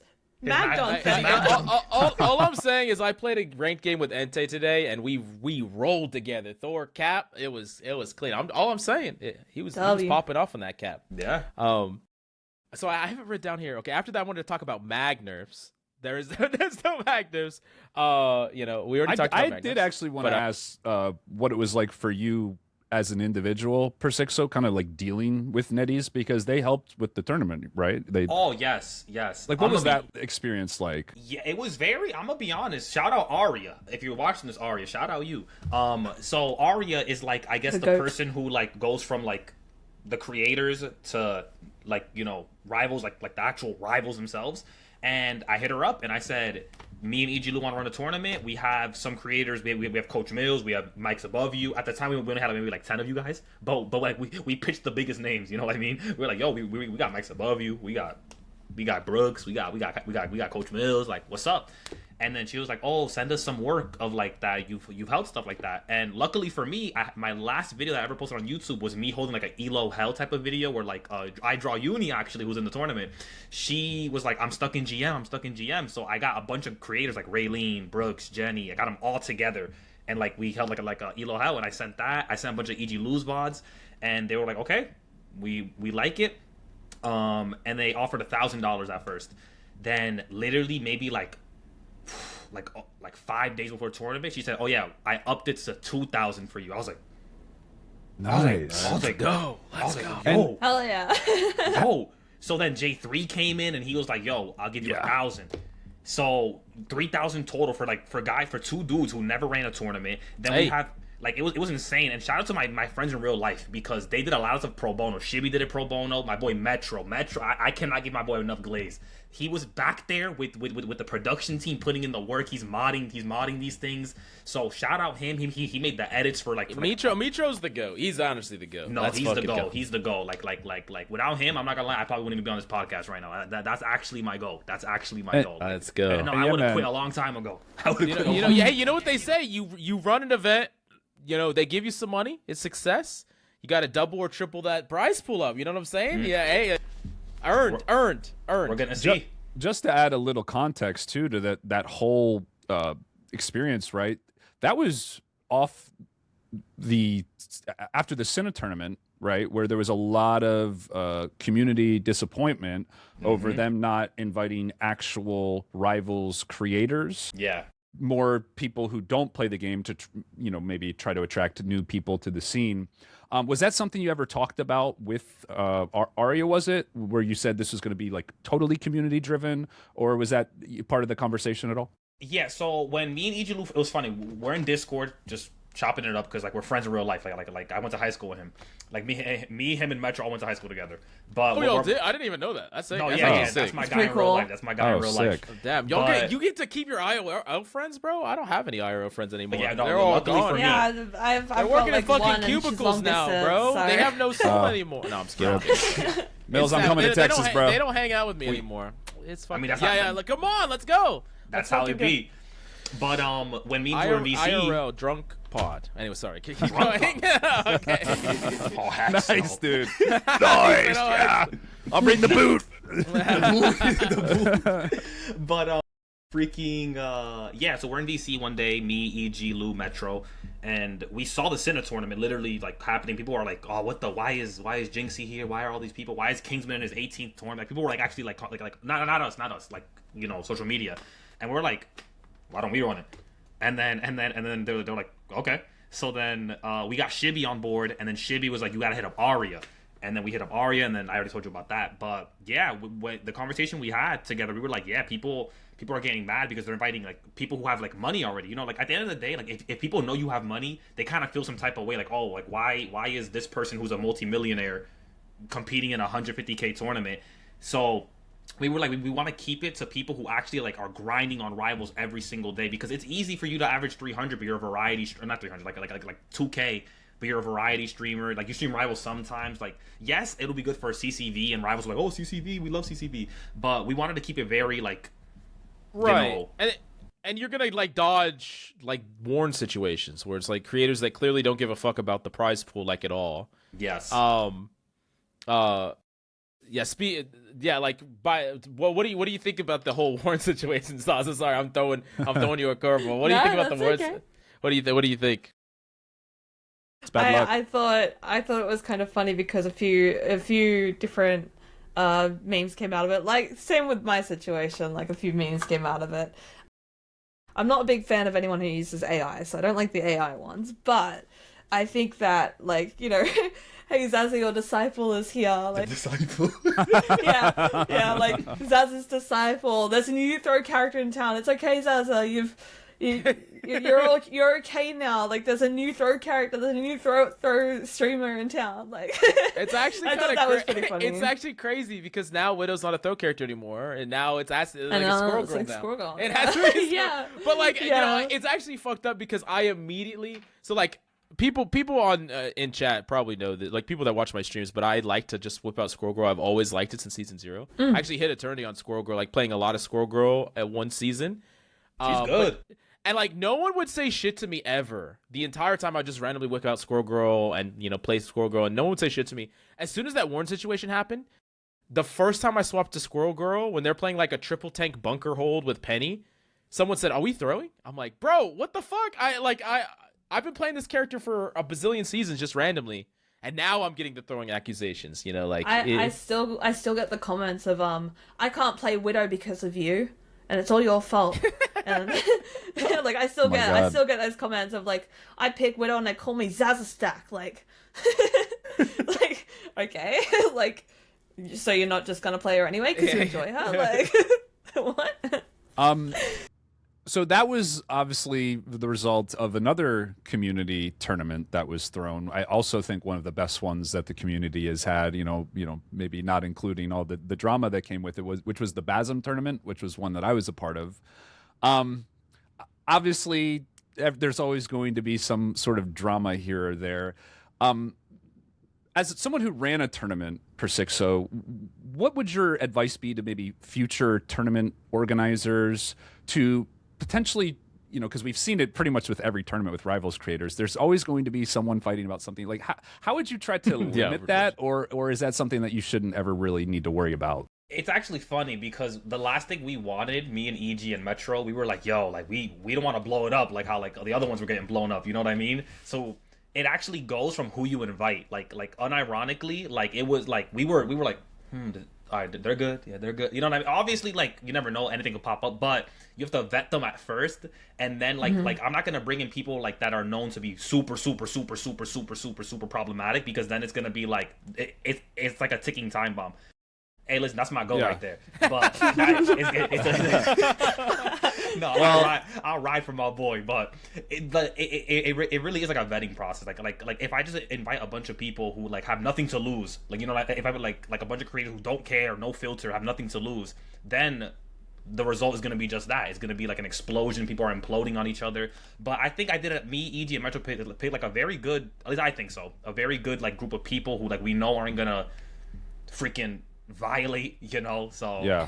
I think it really starts off like who you're picking, like with that. Okay, and then same question, Zaza, as a teammate in one of those tournaments, what would be your advice to future creators or just people who are going through their ranked games to kind of have like a more productive team dynamic? Like what like steps maybe do you think could be taken as someone participating to have those tournaments go more smoothly, do you think? I feel like, honestly, I feel like being open to everyone's hero pool is a good start. Like right I've got a very, very limited hero pool, and I made that known pretty much from the start of the tournament I was in. And like I played in the first Bazem tournament because that was the second one, and I played in both of them. The first one I was able to one-trick Widow. We didn't win, but we did decently. And we had a Spider-Man one-trick, and we had Mike's Above You on Torch as well. Yeah. So second and Mike's Above You were both on my team, and we're running Widow, like old Widow, Torch, and Spider-Man, and it didn't do too bad at all. And I think just being okay with people playing their comfort character is like a big thing. I think it's good to be able to, like, it is good to be able to flex. I'm not going to deny that. It's good to have a couple different roles in your hero pool, but not everyone's going to be able to do that, and I feel like just being able to be open to that and like accepting of that. So like early communication with the team then? Yeah. Early communication. Like I told my team, I was like, I'm a Widow ATP, but if I really have to, I can go Punisher, Hela, Phoenix, Hawkeye, because Cyclops wasn't out at the time, so yeah. And that's like I pretty much only have a hero pool of just poke slot DPS, pretty much. So yeah, you go, you're right. Well, I was saying like, cause like I scrimmed against Persixo's team a lot, and I remember like I watched back the VODs too, and I remember like Greg, because like one of our strategies is like we just ban people's like mains, right? Like if people are linear in their mains, we just ban them, and like Persixo felt that too. There was like one game where we banned Hulk, Mag, and Star-Lord, which is you had Brooks on your team, so like every single one of y'all's one tricks were banned. And I was watching the VOD, and Greg's like, damn, did I draft wrong? It's like, I played Mag too. We like, I don't know how to make this work. Y'all ended up making it work eventually, but it's like, it's interesting how like that's part of the game. Like, so people are really good at heroes. People get their heroes banned. Uni got a Thor banned a million times. Mikey got his Torch banned a million times. Like, some people have really deep, like part of the drafting process, like some players have really deep bags, and like you can draft them and they can play a lot of different things. But some people, they might be more linear, but they're so good at those characters that they're more likely to get banned, and then you force them to waste a ban on them, and like there's like, that's kind of the thing. It's like that's what creators are. Every creator is different. Some creators are really are specialists. They really like certain things, and other creators are like, hey, we just play a little bit of everything. And I think that's kind of, I mean, that's just how you draft. Like that's just how you build a team. That's how you exactly, that's interesting to me. And I think like sometimes just those two mindsets can clash. Just, you know, one, like, people who flex have a very, like, open mindset. They're like, oh yeah, I can do whatever, and I'm sure, like, you guys can switch as well, you know. But when you're a one trick, you're like, okay, I know my best capabilities are on this character. I know this is where I can perform, and like, I know what I can do in it, you know. Like, just as an example, people didn't see the first day of scrims that we had during that Bazem tournament. And the first day of scrims, we versed Banter, Iron Fist, Pick and Roll Magic, and Ichigo Penny. Ichigo was chasing me around the map as Penny, whilst I was also getting rid of all of his nests so that Kingsman could, like, dive in and stuff. You know, I was getting rid of all of his nests, and I was keeping Banter and Pick and Roll off my backline most of the time. Like, they were getting frustrated with my kickstun and combos and things like that as they were coming in. So a lot of people didn't see that first day of scrims, but that actually went, like, pretty decently. And I feel like we had kind of some, like, a little bit of synergy going, and, you know, we could have worked off of that. But yeah, no, like, I think just the mindsets can clash sometimes of just what should and shouldn't happen, you know? Yeah, sometimes some of these tournaments, they clash in a way where it's like, sometimes people want you to be like glue, or like putty. It's like, hey, no, let's play this like super hyper meta thing. Like, but like when it comes to creator tournaments, like, I want to see Persixo on Magneto. I want to see Captain Coach on Hulk. Like, no, you don't. You banned my Hulk. When I'm watching, he's coming to my chat being like, "Hey, Coach, guess what we're banning?" No. I said the same thing to you. I said the same thing to Uni. I said the same thing to Uni. I was like, "I'm banning your Thor. I'm sorry." Uni popped into my chat and she's like, or Yuri, sorry, not Uni. She popped into my chat and she said, "Oh, are we 1v1 Thor in today?" And I said, "I'm banning your Thor." I said, "No, we are not." It's like but that's the thing though, is like, I play Thor, but like, I have the capability to do that because I flex other things. Like, and he's like, I'm your comfort character, and you know what you can do on him. Right, and like. But, like, I would want my, you know, if someone's strong on a character on my team, I would want them to be on that character. Because the reality, like, what people don't really understand is if you force someone off their comfort character, and, like, that's where, like, 90% of their hours are, you're probably going to lose that game anyways if you don't make it work. If you have... What's the best way to... I mean, like, Persixo as an example, like, I'm going to use you, right? You want your team to make your mag work. Like, you want your team to let you try to play mag, right? Like what if you showed up to a team and they're like, "Nah, we're playing Groot triple. You're on Groot." You're like, "What? What are you talking about?" I think I'm a bad example because I have that, like, mentality. I'm trying to win. So, like, if they say, "Yo, you gotta get on Penny," I'm on Penny. But the thing is, like, are you really gonna win though if you're on a character that you're not good at? You know what I'm saying? Like you can have the mindset all you want, and you can make your teammates feel good if you flex to whatever they tell you to do. But are you gonna fucking win? Are you? If are you beating Mal Chronicles in the group mirror? No, you're not. That's like my mindset. Actually did, but you get the point. Like, if I join the team and I'm against Captain Coach, they're like, "Bro, you have to mirror Hulk him." And I'm like, "Bro, I'm gonna get fucking clapped. Like, I'm not playing Hulk." And they're like, "You're not working with the team, bro. Get on Hulk. That's meta." I'm like, "No, I'm not doing that." I can't. But that's kind of what I'm talking about. It's just like, you gotta make people's strengths work, or you're gonna fucking lose anyways. Like, you're not gonna win the game. Like, for example, like, I don't have Namor in my hero pool, so when we're versing dive, I've actually versed a quadruple dive like that in the first Bazem tournament. I versed him like that, and I actually made a video on it, and had a lot of cool reactions from them. But Widow was my best anti-dive, you know, with that kickstun, with the combos I could do. So that's why, like, I felt the confidence to run Widow into that quadruple dive. Mind you, one of our supports were playing on 20 FPS a team fight, so that didn't really help. That was kind of unfortunate. They couldn't like, it was kind of difficult to patty cake on, like, 20 FPS, and their PC kept, like, dying, and, you know, like, it was just one of the many factors that played into a bad game. But, like, I feel like my strongest against the dive was Widow, and so I would always, like, if I were to play Hela, I don't think I would have done the same thing. Before the rework, would have died. A lot of people they throw out Bucky, but Bucky also could fall over. Like, At least in like heavily coordinated play, Bucky is like a dark target. I think I've got like less than an hour on Bucky, maybe 1 hour exactly. Yeah, something like that. Like I just don't play it.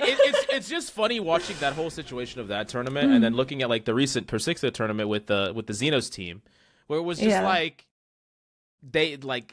they could not get anything to work. Like they were trying and trying. It wasn't even like a matter of like people like getting mad at people one tricking or like playing what they didn't want them to play. Like every single one of them wanted everyone to do something different, and nothing they tried worked. And it was very entertaining to me. But it's like that can happen oftentimes when you don't draft a team like you don't draft a team that synergizes well. You don't understand what people are willing to do before you draft them. Like it's a good idea to understand like someone's strengths, what they want to play, what do they want to do, like before you even draft them onto your team. Like understand them. Yeah. But yeah, they lost in the draft phase, sadly. Like it was it was like when I was seeing those videos saying like, oh, this team is scary, in my head, like it's funny because I think Quad. Like I think somebody made a video like that, and then Quad commented, "If you genuinely thought that team like had a chance against the other ones, like I know you're like below Diamond." I'm like, "Yo, damn, Quad, why are you frying?" But Quad he had pretty strong opinions about that team, yes, in particular. Bro, Quad's funny, man. I see. He's a funny guy. It's funny. Yeah, I mean, I feel like in tournaments, like I know there's been drama in like every tournament, but I don't think anyone intends to cause drama when they're going into it. Like no one wants to be. I mean, I think that's become a bit of a creator meta now. No, I was gonna say, maybe. I never intended to cause drama. Like, well, sure. I just wanted to try on Widow and show off my Widow skills. That's all I wanted to do. Yeah. Well, in response to, I mean, like this is like honestly in response to that whole drama. At least the theory of Captain Coach and I is that there are some creators that want to create a similar situation so that they can grow off of it. I haven't actually like heard much about it, but I mean, I guess it's happened in every tournament. There is a bit of a pattern. It feels like there's a lot of like drama, debates, random things that happen that it feels like people are intentionally stirring the pot to try to, blow up off of the drama. Makes sense. And like I get it, but I think when they see the amount of growth that Kingsman has, like how big he is, they're like, wow, if we emulate that 10%, ooh, we can get in on that, stuff like that. I don't think it works like that though. It's like that method got patched, bro. Yeah. Yeah, it doesn't work over and over, especially for a shooter game, a hero shooter game. Like any hero shooter game is too niche for that to work consistently. Yeah. I didn't even intend for what happened to happen. Right. I went into the tournament going, okay, cool, it's another creator tournament. Gonna try my best. Gonna play some Widow. Gonna get some cool kills, some cool reactions, and see how it goes. And hopefully we can win. Do you have any? So let's just say there's people that they don't really know you, but they don't like you for X, Y, and Z. Do you have anything you want to say to those people? Is there any? Is that look? I normally ignore the comments that people put under if they're nasty, or I delete them, or my boyfriend deletes them. Fair enough. And I don't really like care about them too much. I think she's not gonna let you hit bro is the weakest comment they could probably put out there.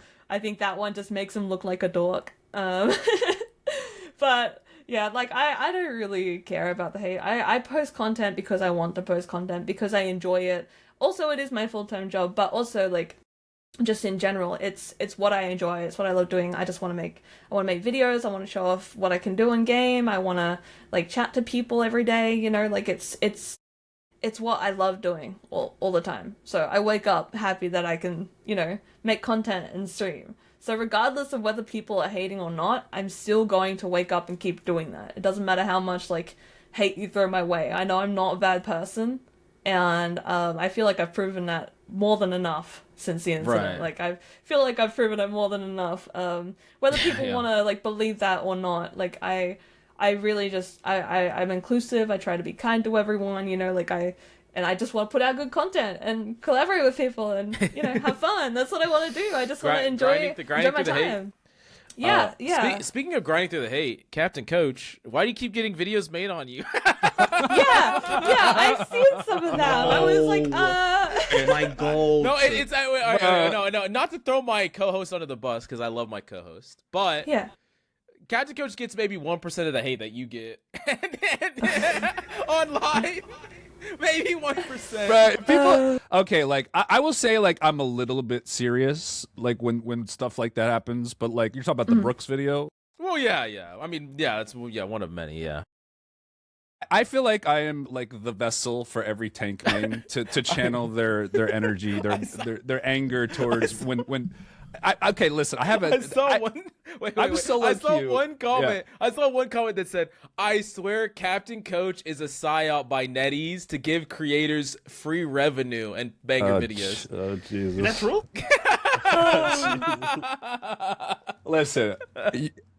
Okay, like with no anger or vibes, like if you're in a 3-stack and you're making someone solo tank, and the solo tank at the end of the game says "fuck you DPS your shit cans," would you side more on the solo tank who had to go through that entire game, or the 3-stack who was asking? You aced too. I was MVP. I hit him with the little like "fuck all y'all, I'm out," and that's it. Everything else I said was to my chat.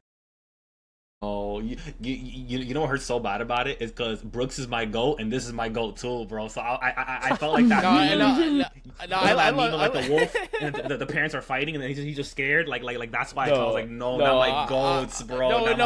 See, Persixo, you don't understand because it's because I like Brooks too, but like it's so funny to me because a lot of times in game I'll get someone that says like, "Bro, do you actually like Captain Coach?" And I'm like, "Yeah, I fucking do." And they're like, "Why?" And I'm like, "Cause he's the goat, bro. He's like the devil on your shoulder that just says what you want to say, but you don't. You know what I'm saying?" I just hear a lot on the internet, and I just like I know that a lot of things that you read on the internet, like you can't believe them the first time you read them. A lot of the time, so like I've never had a problem with you, Coach. Like Thank you.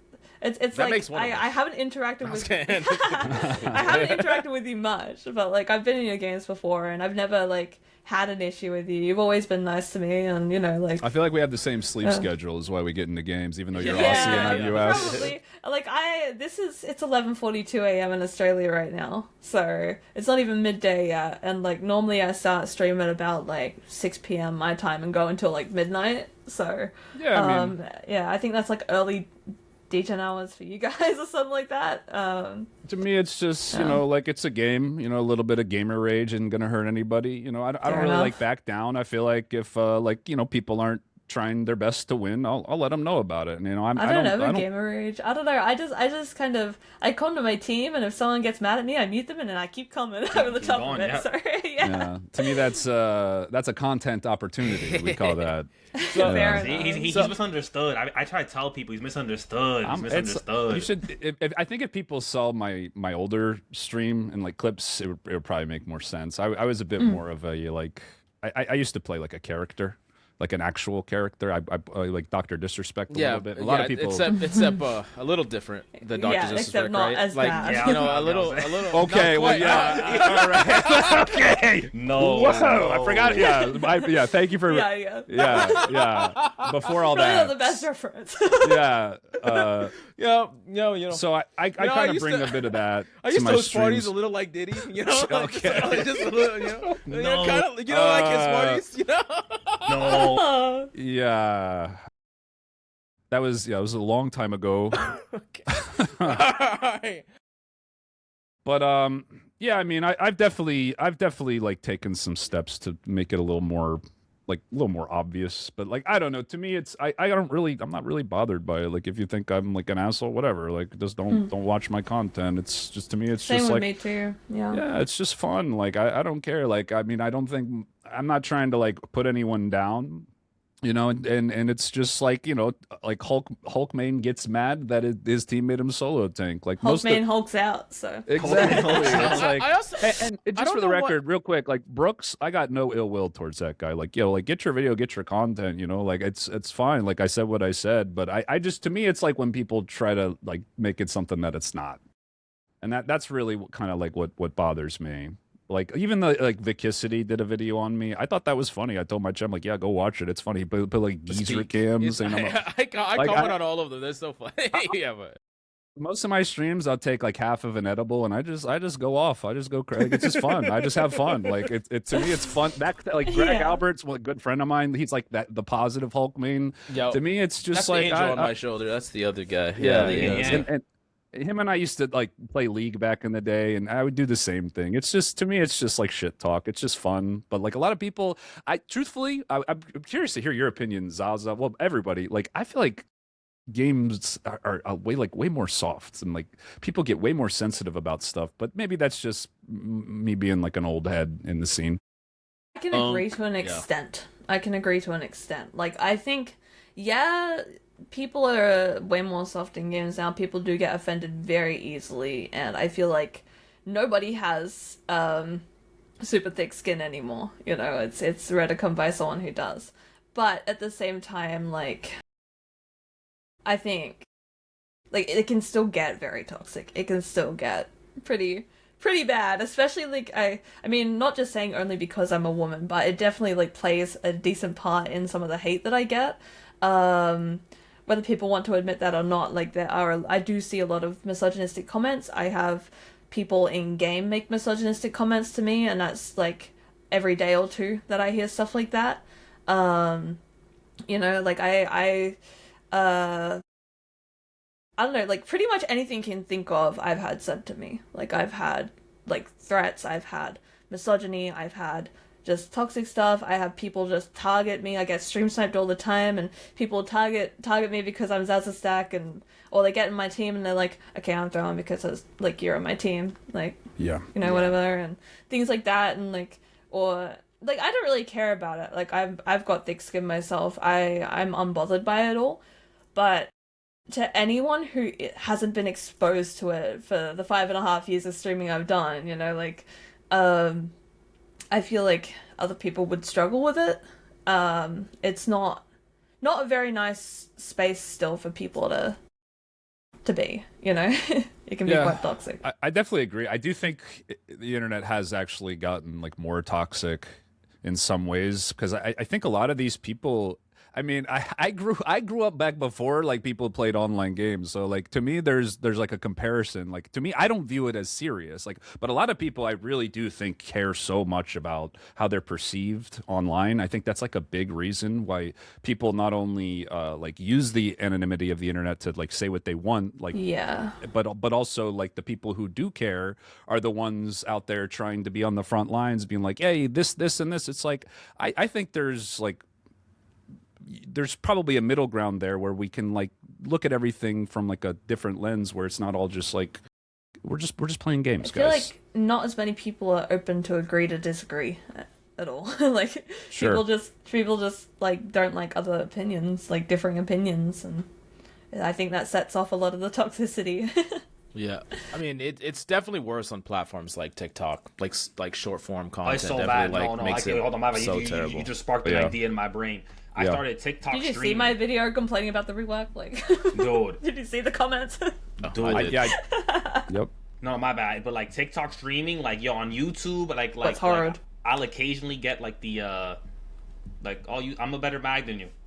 Yeah, you probably are. You know what I mean? Like, so what? Yeah, but on TikTok, I'm a better winner than you too. Yeah. They'll say some vile things to me on TikTok. I don't know what it is on that app, but when I stream, like something in the air. I mean, me, I don't mind, because I push for positivity no matter I'm not sure if you guys even know, but like if you guys watch my streams, I'm very like dudes will fry me in game, and then I'll be like, chill, I forgive you, chill. No, you're bro. He is a great you're like teammate. a Buddha, bro. You're like, he got on my ass one time. I'm like, okay, that's my duo saying like, because I was trying to surrender. You remember that? And he's like, no, I don't do that. I'm like, okay, my bad. The only time I normally like if like I don't really argue with anyone in game. Yeah. I'm pretty much the same. I'm pretty chill. Like I don't like, even if people are frying me, I'm like, whatever, you know.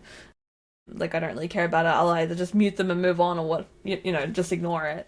But the only time that I ever do. So what you're saying is we need a duo, is what? We can.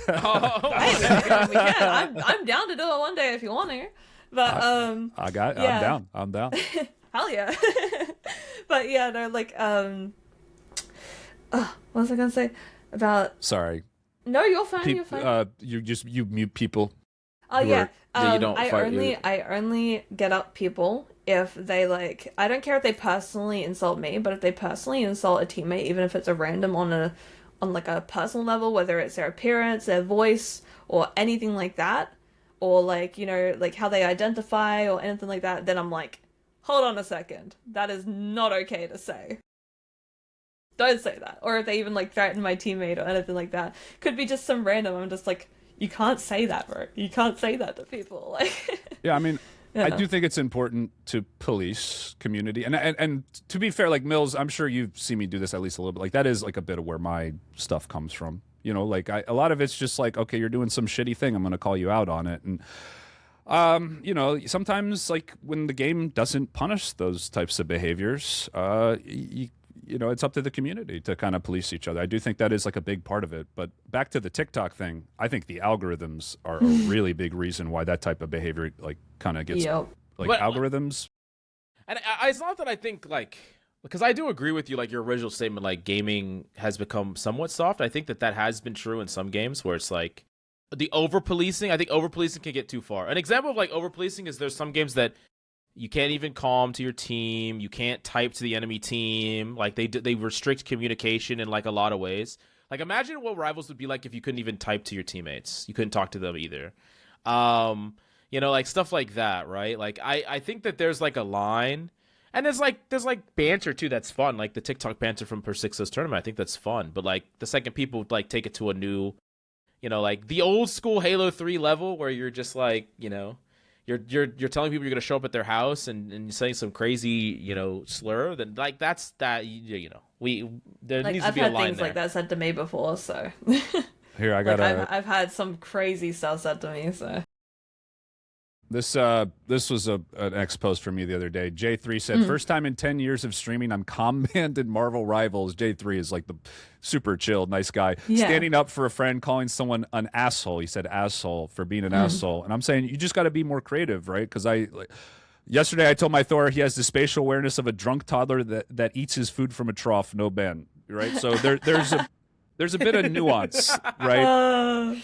There's a bit of nuance to the. That's kind of funny. How did you come up with that? This will probably be the last question. I'm sure you don't want to talk about this too much, but my last question about the Kingsman tournament is, if you could go back and do it all again, is there anything that you would change or do differently? I honestly wish I put out my own video about it. I don't think he should have been kicked. I think a lot of people think that I was the one who kicked him when I literally have no DM history with Bazem about anything to do with that. Like, literally the only DM history I have with Bazem is, hey, you want in on this tournament? Yeah, sure. And then, so it became I was in the second Bazem tournament, you know? Like, do you... I know, like, blame is kind of in a gray area, but do you blame some of the other people on that team for some of the hate that you've received? Like, because I think you've received a lot of hate for things maybe you didn't do, but other people might have done. I don't necessarily blame anyone specifically. I think as a team in general, we all could have done better. Like, even myself, I probably could have done better, but I will be honest, I was still having my morning coffee. I had no caffeine. It was 8 a.m. and I was tired as hell. So, you know, like, I mean, today I've had my caffeine. I'm a bit more lively, but just think, like, you know, how you get up out of bed and you're like, oh, God, like, I gotta get my caffeine and, like, you know, you're kind of in, like, a slump. Because, I mean, you certainly, we've all, you know, played with you and we were in tournaments with you. I mean, you certainly never insulted anybody. You certainly didn't call people broke college students or laugh at anybody. You never did any of those things. I've never done that. But even in spite of you not doing any of those things, you probably received more hate than anyone else. Yeah, I think I got scapegoated for a lot of it. I think I definitely could have said something like Lucy and Cece were standing up for me, but I do think they did go a little bit overboard, and I probably could have told them to like turn it back a little bit. But at the same time, like I'd spent 3 days being told I couldn't play my character for Kingsman, so I was just kind of like, you know, in a quiet sort of space, I guess. I was kind of just like, my headspace was kind of closed. I'm not going to lie, situations like that are hard. Yeah, I've been in those situations in real life where it's like, maybe someone defends you, but they go way overboard, and you don't necessarily agree with the way they're defending you, but you feel good being defended. Yeah. Like, and you're like, I feel like I should be defended, but it doesn't mean you agree with the way they defend. Like if I. That's kind of how I felt. If I like I don't know, if like let's say a friend of mine is picking on me and making fun of me, and then my other friend walks up to him and smacks him. Maybe I don't want him to smack my friend. But at least he defended me. So I can't be like, bro, why are you like, I can't be like that. You know, I get it. Like, I understand how that's weird, and like it creates hard problem. I mean, it's just, especially when things just move so fast. Like everything just moves so fast. Yeah. And I was like running 5 times slower than I would normally go because I hadn't had my caffeine for the day. So I was trying to like process everything happening in the moment, but also be like, wait, I gotta lock in on this game. But then what are they saying now? I was like, plus, my brain was all over the place, and like people saying things on their stream. People, you know, like it's hard. I think you like described my mindset pretty well. Like yes, I appreciate them defending me. I thought it was very nice of them to stand up for me against that, because it was I wasn't gonna say anything, and I was just gonna deal with it. And like I was getting on my nerves that Kingsman was like saying, you know, I couldn't play my character pretty much. Like, he wanted me on Bucky or support, and I haven't played either of them barely at all in my life. So I wasn't, like, I feel like half a day is not enough for me to learn that, especially with time zone difference, and I'd have to wake up at 8 a.m. the next day, and, you know, like, it wasn't enough time for me to learn how to play these characters. And yes, they might be easy in his eyes, but in my eyes, I feel like I can't master a character in half a day. But, yeah, like, I don't really agree with like how overboard things got. I wish I said something about that. Like, because I do appreciate being defended, but like when they said like talk your shit, Zaza, talk your shit, that's why I was like, no, I don't do that. Like, I'm not that type of person. That was kind of, it was a little bit strange for us. I mean, I wasn't invited to the tournament, so I wasn't even in the tournament, but I was kind of on the outside looking in. And like, I mean, we played with you in the last tournament, and you were like, I'm not gonna lie, like, I'm more toxic than you in ranked. Captain Coach is like 20 times more toxic than you in ranked. Basically, everyone I know is more toxic than you in ranked. So like, for everyone to like start accusing you of all these crazy things, it was a little bit strange, just because like we've interacted with you before, you know, like it's not like. And no, it's like, even at the start of that situation, like, people saying that I was the one who got him kicked, or, you know, I helped my boyfriend write those documents or whatever. I had no clue he was writing those documents. I literally went to bed and he stayed up on his PC writing them. And then I woke up the next day and like had to do some content stuff, and he told me before I jumped on stream the next day, which was the tournament day. He's like, yeah, no, I've done this. I feel like I have to do this. And I'm like, you shouldn't put that out. Do not put that out. And he put it out anyway. And look, like, we all make mistakes. Yeah. So it's kind of another example of people defending you, but, you know. Yeah. And I can understand his perspective. Like, you're feeling defensive for your girlfriend, you know? Like, I can understand that, but at the same time I was also like, don't do that, it's just gonna make it worse. Like, just let it die, and let it be. It definitely did. And people like clipped me on, there was a clip that went viral of me on stream that day, I think, saying like, Cap's making a document, and he's good at putting docs together. I hadn't like read through it because I kind of like woke up, got told about it, and then jumped on the stream, and he was saying that he was just going to put it out anyway, so I was like, okay, well, whatever, you know, like, if he's putting it out anyway, I'll just tell people that he's putting it out, and, you know, whatever. So that clip came from after I knew about it, but, like, I didn't help him write it, I didn't know about it initially, I didn't submit anything to Bazem to get Kingsman kicked, I didn't intend on getting Kingsman kicked ever, I didn't even, like, try to get him kicked, you know, like, I was just gonna try and work around him. That was my mindset. I was like, okay, we can still make it work. It's okay. I'm a very persistent person, so it's like, you know, I was like, yep, we can still make it work. It's okay. Because by the way, just for the audience listening in, I played in a tournament with Zaza. This was the first time I interacted with her, and the entire tournament, Zaza was put on support. the entire tournament. So like, I don't know if I forgot exactly which tournament this was, but you were basically put on a team and you were playing support for almost the entire tournament until your team was like backed against the wall. Y'all were about to be eliminated. It was like the first time you got to play Widow. And you just cooked everyone. Like, you fried the entire lobby. And I remember watching that game because we finished our matches. We were watching your team. And your teammates were like, Zaza, why didn't you tell us you were nice on the Widow? We would have let you play. That was the first Bazem one. Yeah, we would have let you play. We would have let you play Widow if you would have told us. So I can understand going into this tournament, and it's just like, you know, you already did the fill. Like, you've shown that you are willing to do the fill thing. Like, it's not like you were just like someone that's like unwilling to work with your team. But that didn't stop your team from getting rolled all those games that you were on support. Like, your team was just losing over and over again before. I think I also played really bad in those scrims because I was in a very closed, stressed out mindset. Like, having everyone going on around me, I was like, I haven't had enough caffeine for this. I'm not awake enough for this. I don't know what to do. I'm just trying to play the game, trying to lock in, but then I've got like 3 people yapping in my headset, and like, you know, it was just kind of chaos, and I don't think my brain was ready enough to, you know, awake enough to handle that for the day. You know what I mean? So seems chaos. What do y'all have any perspectives on it, Coach and Persixo? What do you think? What's y'all's perspective? I know I've been talking. All I know is I see more Zazas in ranked than I think any other themed name. There's so many. I come across one every day. Which, by the way, I was curious. Where'd you get your name from? A lot of people think that it's like weed. A lot of people think that it's Zaza, like weed, but it's not. So when I was probably like 8 years old, I got my first online account, and it was on PlayStation 3. And for reference, I'm 21, turning 22 this year.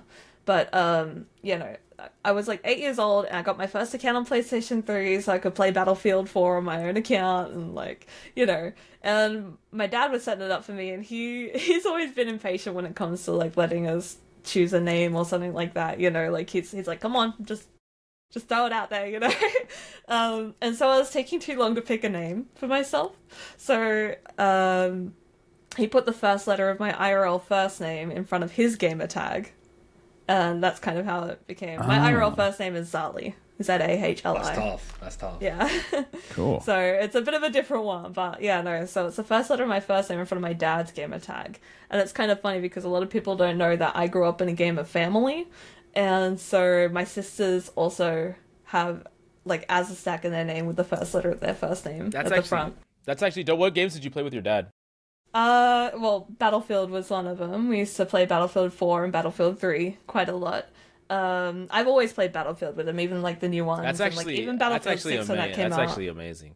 That's pretty cool. Like I don't play with him on stream, but like I do off stream every now and then. Because growing up, so my mom and dad are divorced. Most parents are, but how I would connect with my dad is we would always play games. We would always play games. We played Halo 3 online together. We played all the Battlefields together. We would play with my brother, who also he lived far away from me, so we would all used to game. And it was the Mills clan. We had a lot of fun. That's parents gaming together is the coolest thing.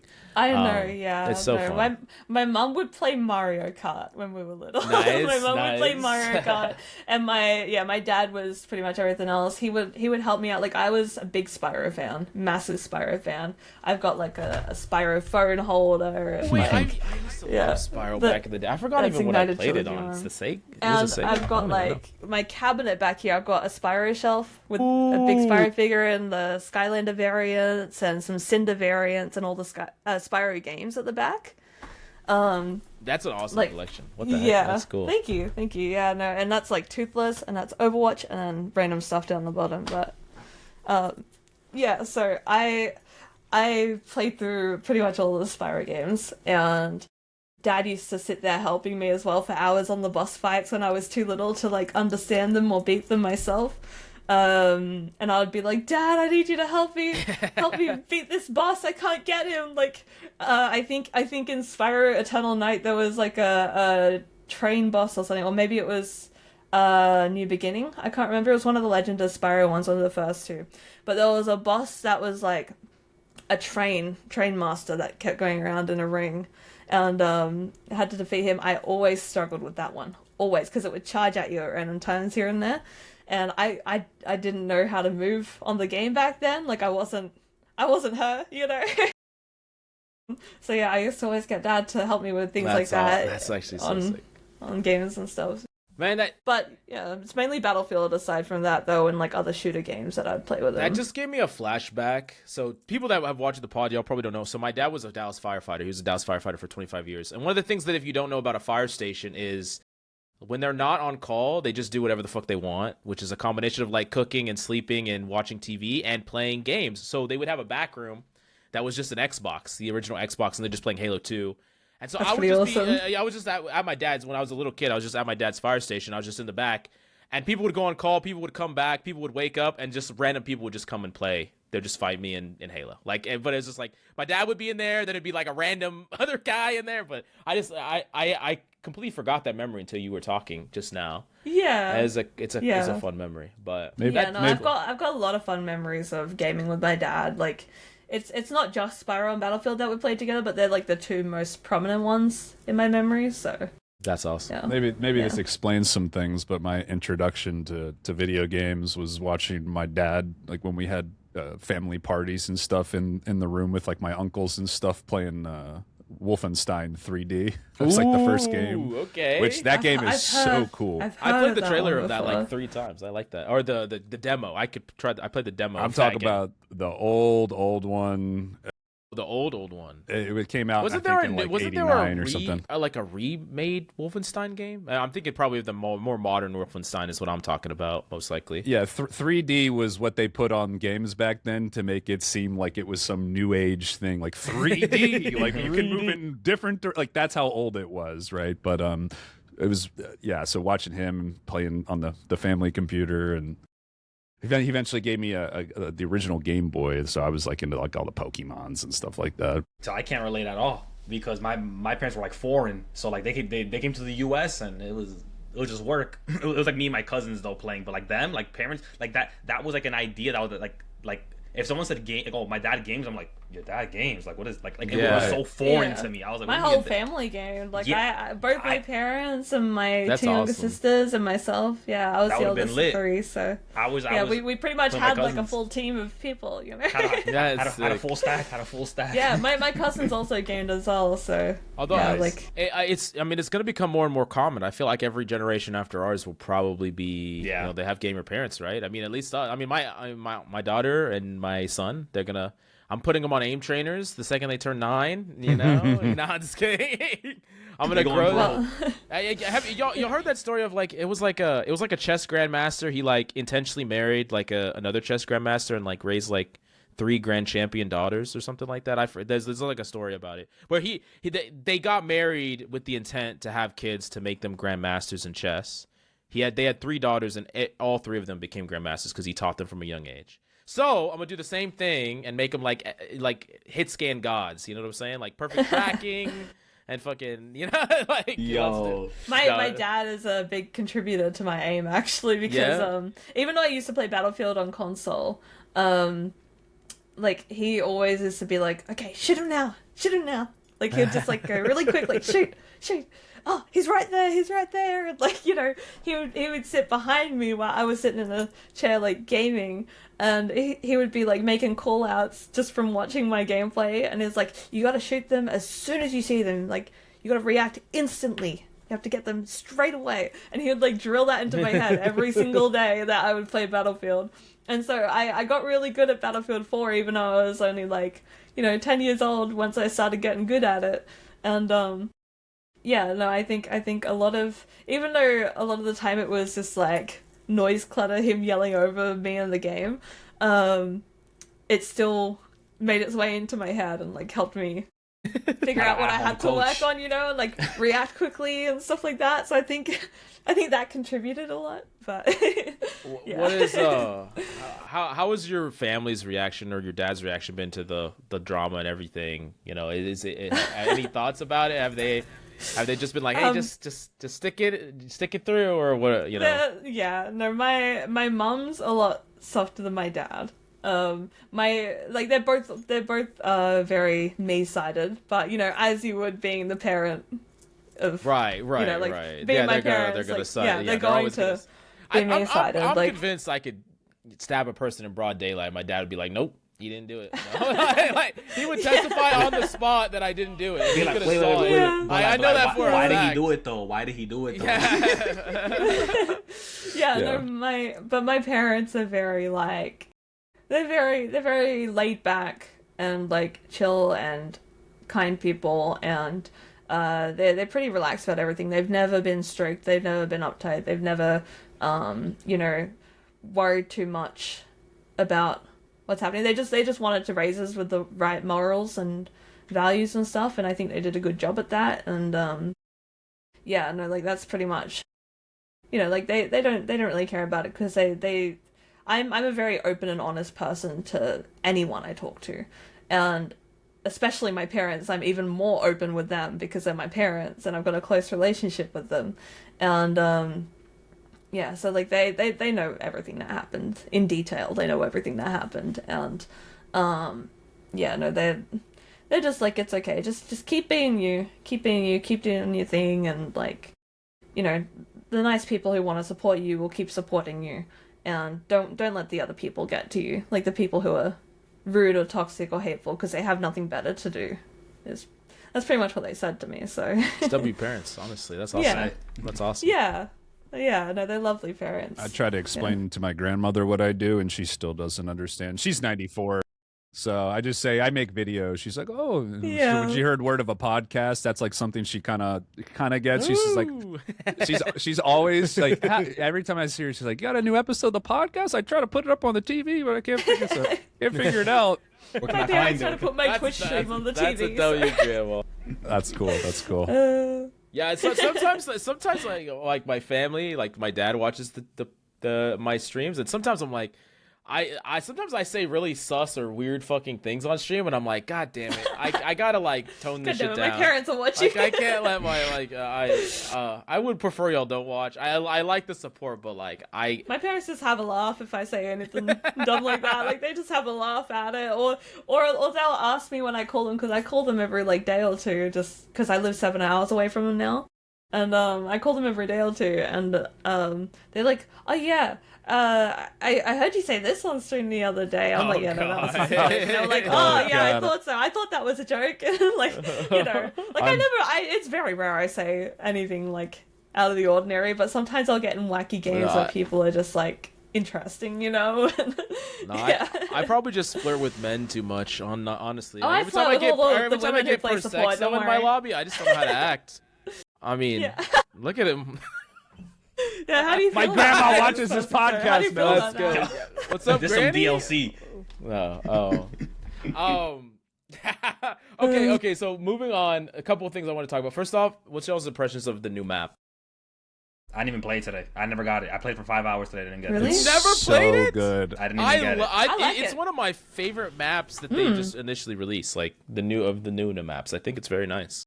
I haven't had a good look around all of it, but I actually feel in a way, I don't know how they've done it, but it's a open corridor map. I don't know. It's there's so many pathways and corridors and sightlines, but they're all they're not super opened up. They're all their own little sightlines, but there's heaps. I understand exactly what you mean. I really don't know how they did it, because you can create angles, long angles. But you can also cut angles short with these little. It's a very unique map. I really like it, but I've played it 2 or 3 times I think so far. I don't know how I'll fully feel about it until I explore all of it. But I think it's actually quite an interesting, fun concept, that little sand tunnel. I love it. Yes. Yeah. I think that's so cool. When I first saw it, I was like, "You've got to be fucking me! There's a Spider-Man pit here." I was like, "This is terrible." And then I fell down and got spit back up. I was like, "Oh, this is the best ever! This is great." Awesome. I actually have some balanced thoughts about that part of the map in particular. One of my big problems is that there's a lot of toxic gameplay loops that, like Angela knocking you off the map, Spider-Man pulling you off the map, that I feel like the game's really struggled to balance around, because it's just such a powerful mechanic that you only have some of the time. I think that it's kind of clever what they did, where it's like a pit you fall into. You're out of the fight for maybe like 5 seconds, but it's not as bad as getting pulled off. Right, so you still get value for it, but it's not so debilitating to where like tanks are just like, oh, I can't play the game. You gotta play a thing and die outside. What I would have liked, like, kind of to go along with that, you know, like the lava pit you get pulled off on the Hydra map? Terrible. Like, imagine if you got pulled off the map and instead of dying, you like take 100 damage and get spit back up on fire, and it does another, 50 damage trickling. Something like that. Where Torch is immune. Like, oh yeah, exactly. Thing with team up is immune. No, but like I don't know, just mechanics that don't just insta kill you. Like do effectively 600 to 800 HP instantly. Like that's a lot. It's a lot of fucking HP. But maybe that creates a map meta. I don't know. Like I haven't really thought about that. Make it easier for them to balance the game, because I feel like most of the heroes that I just mentioned, Spider-Man, Angela, they're on the weaker side in my opinion compared to the top heroes, because they do kind of get balanced around the mobility and displacement that they have. And at the end of the day, without it, I see what you're saying. They would have to buff, other parts. Probably make them easier to balance. Like I think the maps not being so ridiculous is. It's funny too. It's like pretty weird. Like there is some like outplay you can do with it too. Like I use it as an escape one time because there's a health pack down there in the little sand pit, and then it shoots you back up on the other side of the map, and then like the healers are just like, whoa, where did he come from? Yeah, he's bamboozling. I think the one on the second checkpoint though, where you go up and it's like basically a cutscene. I like it. Dude. I think I saw that one. That one's that was a bit much. I like it. I like it, but maybe it will be tiring eventually. But I do like it. It's better than the party boat on the music. Well, no, the reason I loved it is there was an Iron Fist that popped ult and chased me, and I hopped in there, and I'm like, "Oh, you want to come?" By the time we get to the fucking bottom, your ult's over. You're not chasing him. So, okay. The other thing, Hood predictions / desires. So Hood is going to be a tank, most likely. Any desires or predictions about the character and anything at all? Be cool if he's a ranged hit scan tank. Yeah, that's true. Which is it'll be another main that Persixo could have. Yeah, that's what I'm saying, bro. But it depends though, because if he plays like tank pool, then it's like, I wanted to play like tank pool, baby. Let's go. Give me a flanker, like a flanker with pistols tank, like a pure. You already got tank pool. You already got one. No, but I want like pure. I want it built based on pure mobility. Like, give me a lot of movement. I want a hit scan tank that has mobility, but like no shield. Like I feel like it'd be interesting. Nothing to defend himself like straight away. Like no blocking damage. He might have a bit of shield maybe to counteract that, but like, as in like on his health bar, not like shield to block. But yeah, and like him just having a hit scan handgun. And a bit of movement, like some dashes or something. Give me a character like Blade that has more mobility and is tankier, but way less damage. Something like that. Like I can kind of roam around the map, and I don't know. Well, there's a lot. I do know that team up with Magic is going to be really strong. I think if it's going to be very strong. The huge demon when it finally comes out with them together. Yeah, I was gonna say I want like with him, dude. He need to be like a Magneto, right in the front, right in the box, bro. Like that's what I think. You can. But that's what I think. I think they should give him. I'm telling you, they're gonna give. People are saying supposedly. I don't know if this is true. I don't know if this is true. People are saying that supposedly he's gonna be a hit scan, like dual pistol, but with a shield too. So I'm like, boy, a shield. How's that gonna work? Like a Sigma, like kind of like how Emma's shield is. Like you put it out, kind of like that, or is it gonna be like a freaking?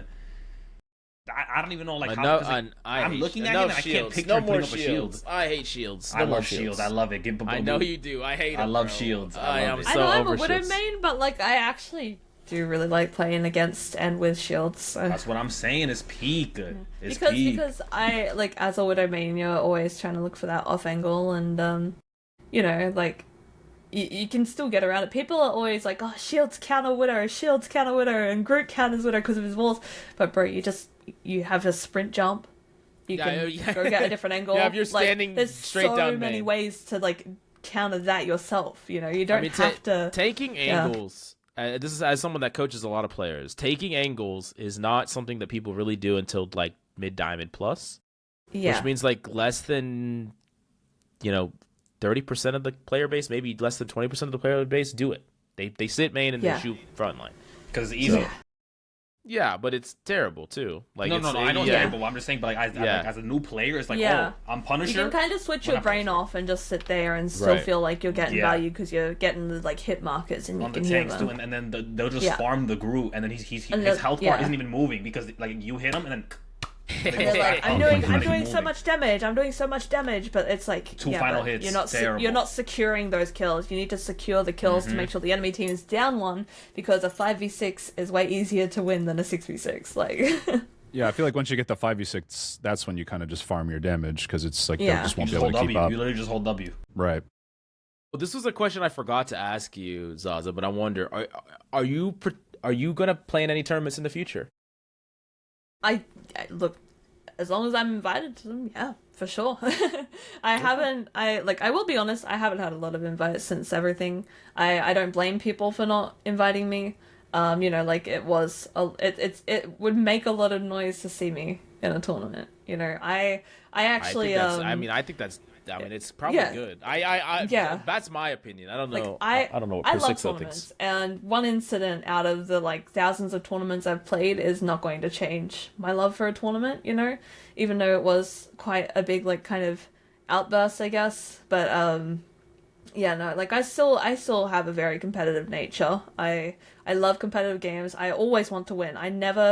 I genuinely will never ever throw a game, not intentionally. Like I will unintentionally throw by like playing bad by accident. Like I don't mean to, but I will never in my life intentionally throw a game. Even if someone like locks my character and is like rude to me, I still won't throw. Like it's not like I still want to try and win. I'll probably throw. I'll throw. Someone bans a character I'm hovering. If I hover Lord Thor and someone bans it, I'm throwing. I'm fucking throwing. I'm throwing. Look, if they take Widow, if I'm on their team, they're banning it. Oh man! You better hope I don't hear your voice in the pre-select. You better hope. Wait, is that Persixo? Oh, my misclick, bro, misclick. My bad.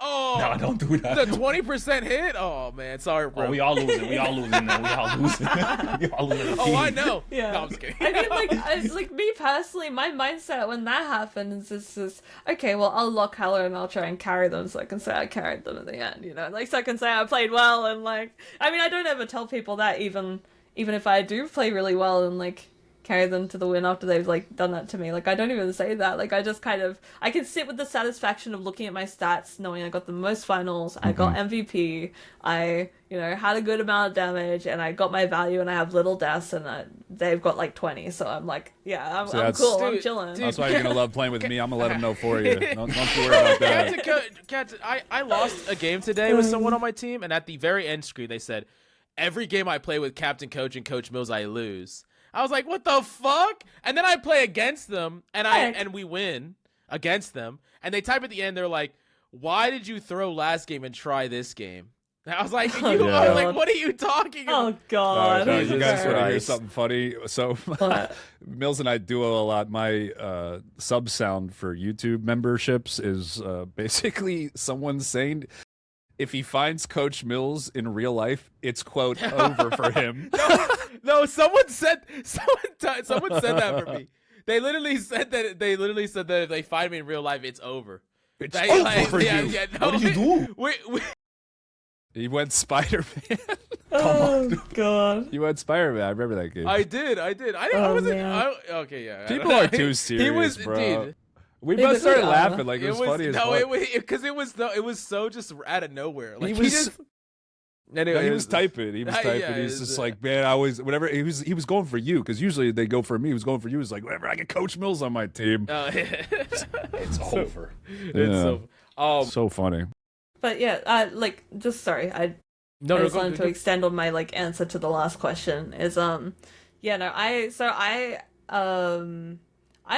always happy to be a part of a tournament. I love playing in tournaments. It's something that I really, really enjoy, and I'll always make content about a tournament. I didn't make much content about the one that happened because I didn't want to like drama farm. I don't really want to do that. I just kind of wanted to let it die. But I think because I reached out to you early because I'm like that too.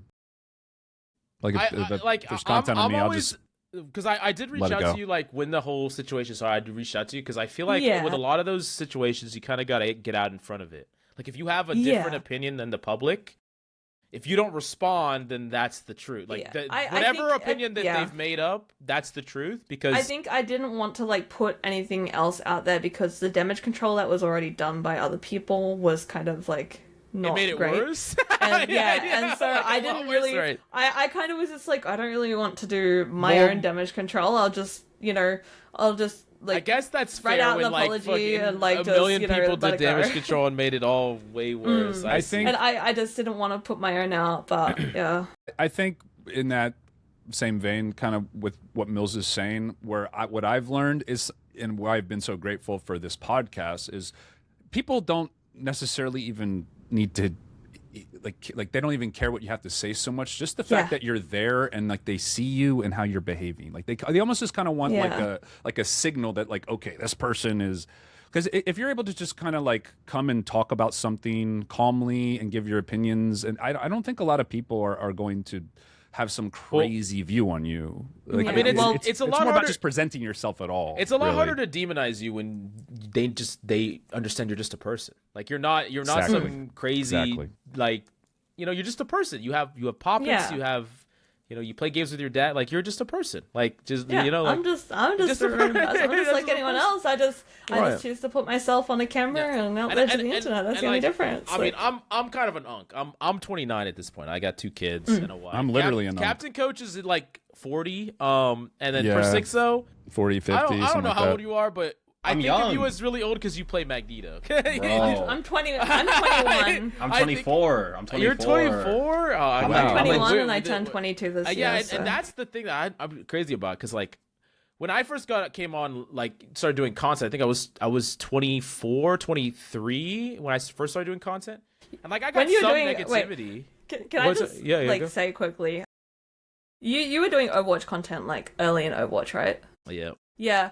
Me and my sister actually used to watch your videos unironically. Let's go! Same. Wait, really? That's crazy. Yeah, we used to watch you, we used to watch Kefri, we used to watch Spyro, we used to watch like any like Twitch videos and like DPS kind of videos as well. We used to actually like I feel like I'm a dinosaur in the space because I've been doing it for like 7 years or whatever. It's kind of funny because like now that I'm like older and I'm old enough to stream, I started streaming when I was 16.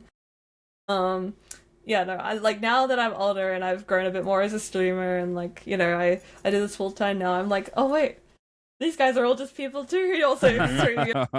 I'm starting to meet all the people that I used to watch, because when you're just a viewer, you kind of go, I wish I could do what they're doing. Like it's so cool, you know. And there's like that wall that's like it's like there's a wall there, and it's like it feels like a brick wall that you can't push through, you know. But it's cool to see other people doing it, you know.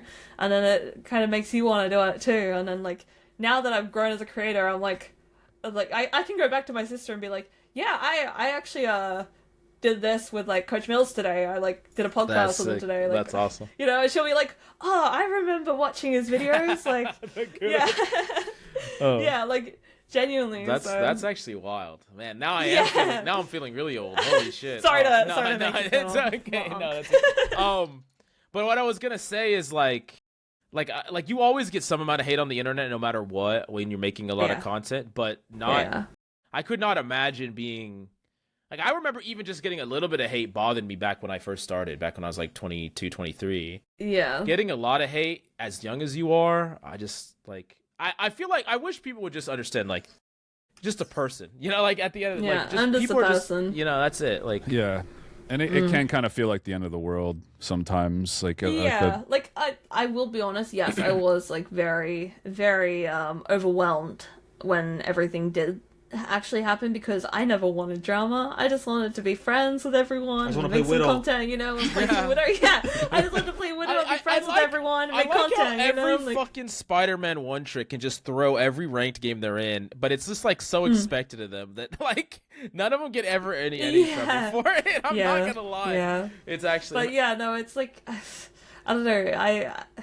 I still get a lot of hate every day. Every single day, I'm looking at like 100 different comments of like, you're chopped, you're ugly, you're you're like this because you're a woman, or like, you know, like threats, whether they're like unalive threats or, you know, assault threats or things like that. Like I get a lot thrown at me every single day. There's anything from those categories. And on top of that, just seeing that online in my messages, in my comments, things like that. Even in my emails, sometimes it's like crazy. Even in my business email, I get people writing whole emails to me to just go, you know, go.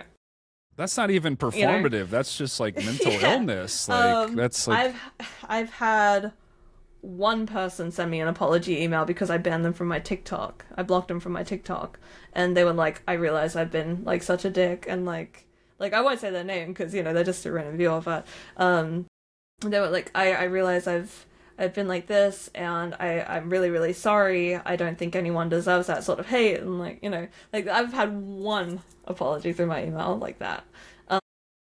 But yeah, like aside from that, like I still get threats often, and I still get toxicity often. I get misogyny every day. Yeah, and I don't know, I guess I've just like grown thick skin to it because I've been so exposed to it, if that makes sense.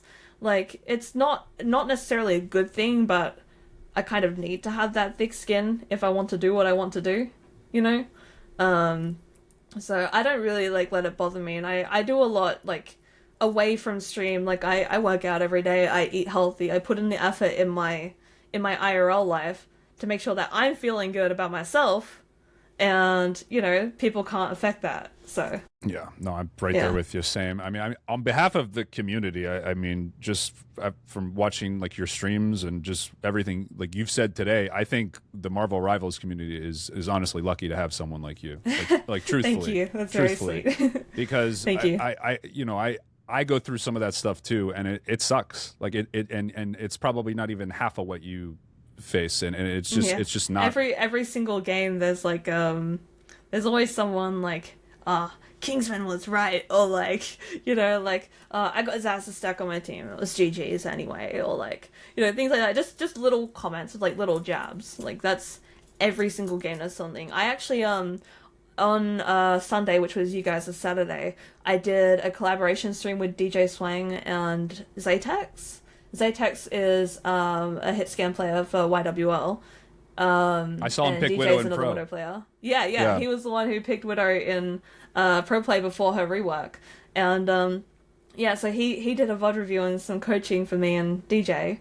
And DJ and I went and played some ranked games afterwards. And every single game we had someone who was like being weird to me, or like toxic to me, or like yapping to me or something like that. And DJ's like, I really don't know how you do this. These people are just weird as fuck. Like, I don't know how you do this. And I'm like, I mean, when it's every day, like, you just kind of become, like, whatever about it, you know? You just kind of, like, ignore it and just move on with your life, you know? Like, I don't ever feel the need to stoop down to their levels, you know? Like, otherwise I'd be fighting everyone on the internet every day, but it's really not worth it, you know? Like, yeah, I mean, yeah, honestly, I don't know if I could do it. I probably would just fight with everyone 24/7. I'm not gonna lie. I would just be yelling at everyone, like the whole stream, just yelling at people. But I'm just gonna find your inner peace. Yeah, you know? I guess so. That's actually my Kung Fu Panda is my son's favorite movie. Kung Fu Panda's goated. That's a good movie. I've watched it legitimately. We will watch it multiple times a day. Like, that's me with How to Train Your Dragon. Oh yeah, I love How to Train Your Dragon. That's why I've got like the toothless shelf. Oh, that's awesome too. We do like watching How to Train Your Dragon too. I love Yeah, it. I've got like 2 rows. I don't know if you can see them. These 2 rows are just How to Train Your Dragon ones. What'd you think about the live action? I thought it was pretty good. I liked it. I thought it was pretty cool. I actually saw it 3 times in the cinema when it came out. So you really liked it? I saw it. So I saw it in the normal cinema first time, and then because Cap didn't realize that he'd like booked the normal cinema, he thought he bought the 4D one because he wanted to take me to the 4D screening to like make my day with it and all that, which was really sweet of him. Yeah. This guy just wants to sit right in front of me while I'm talking. Is your cat's name Toothless? No, he looks like a Toothless. Yeah, he does. Like A little Toothless. bit. That's what I was thinking. Yeah, but no, his name's King Philip. Okay. My like OGs on stream, my community OGs, they like named him that. It was kind of like a majority vote kind of thing. His stuff.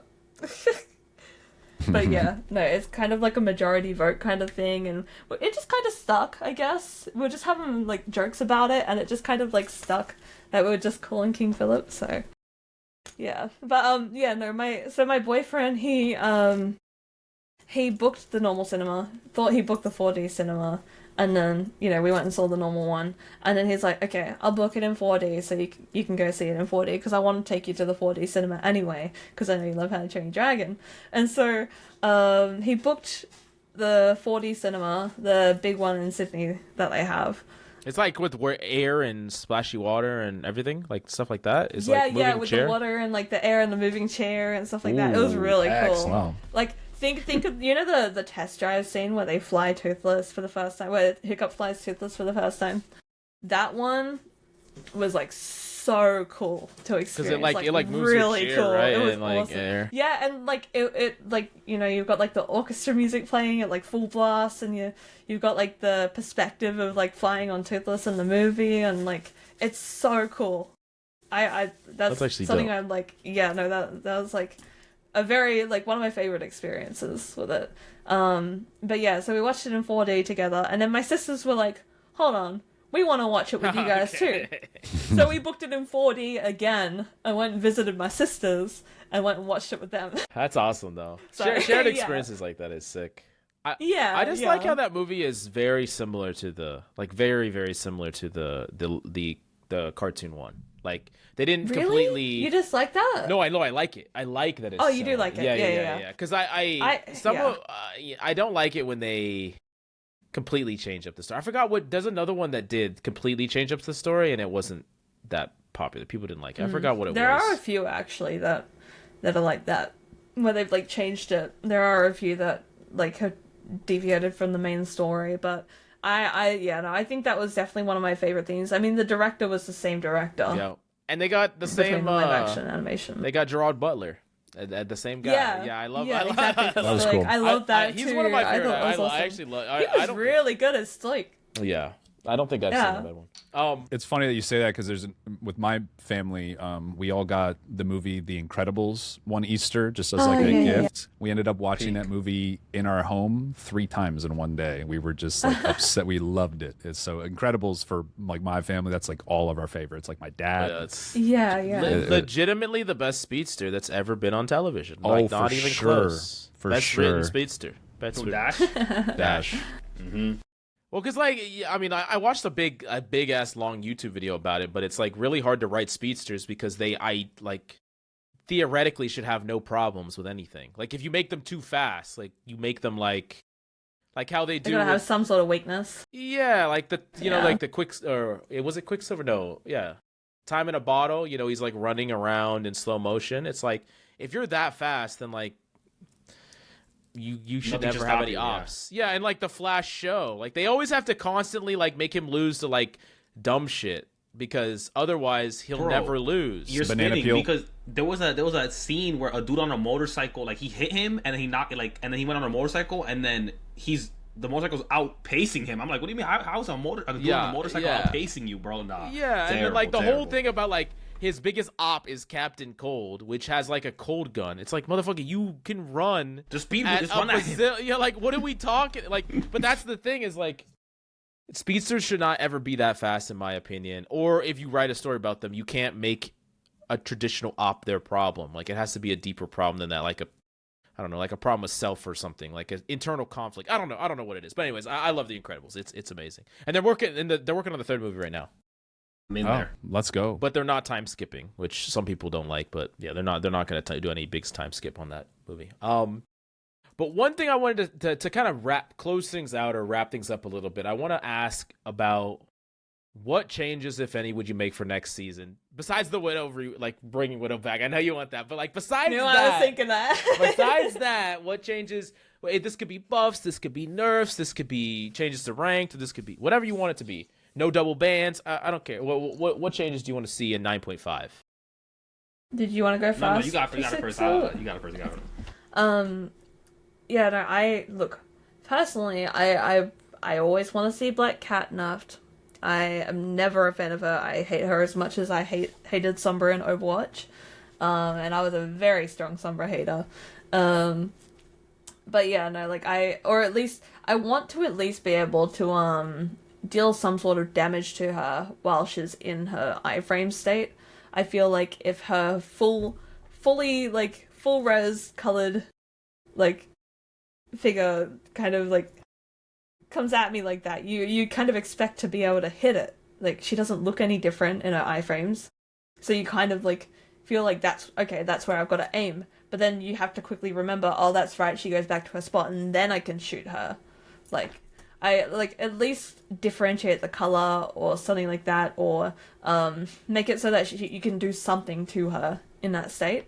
Like, yeah, CC immune would be great, maybe, and, like, you know. Yeah. Yeah, and then you can hit her.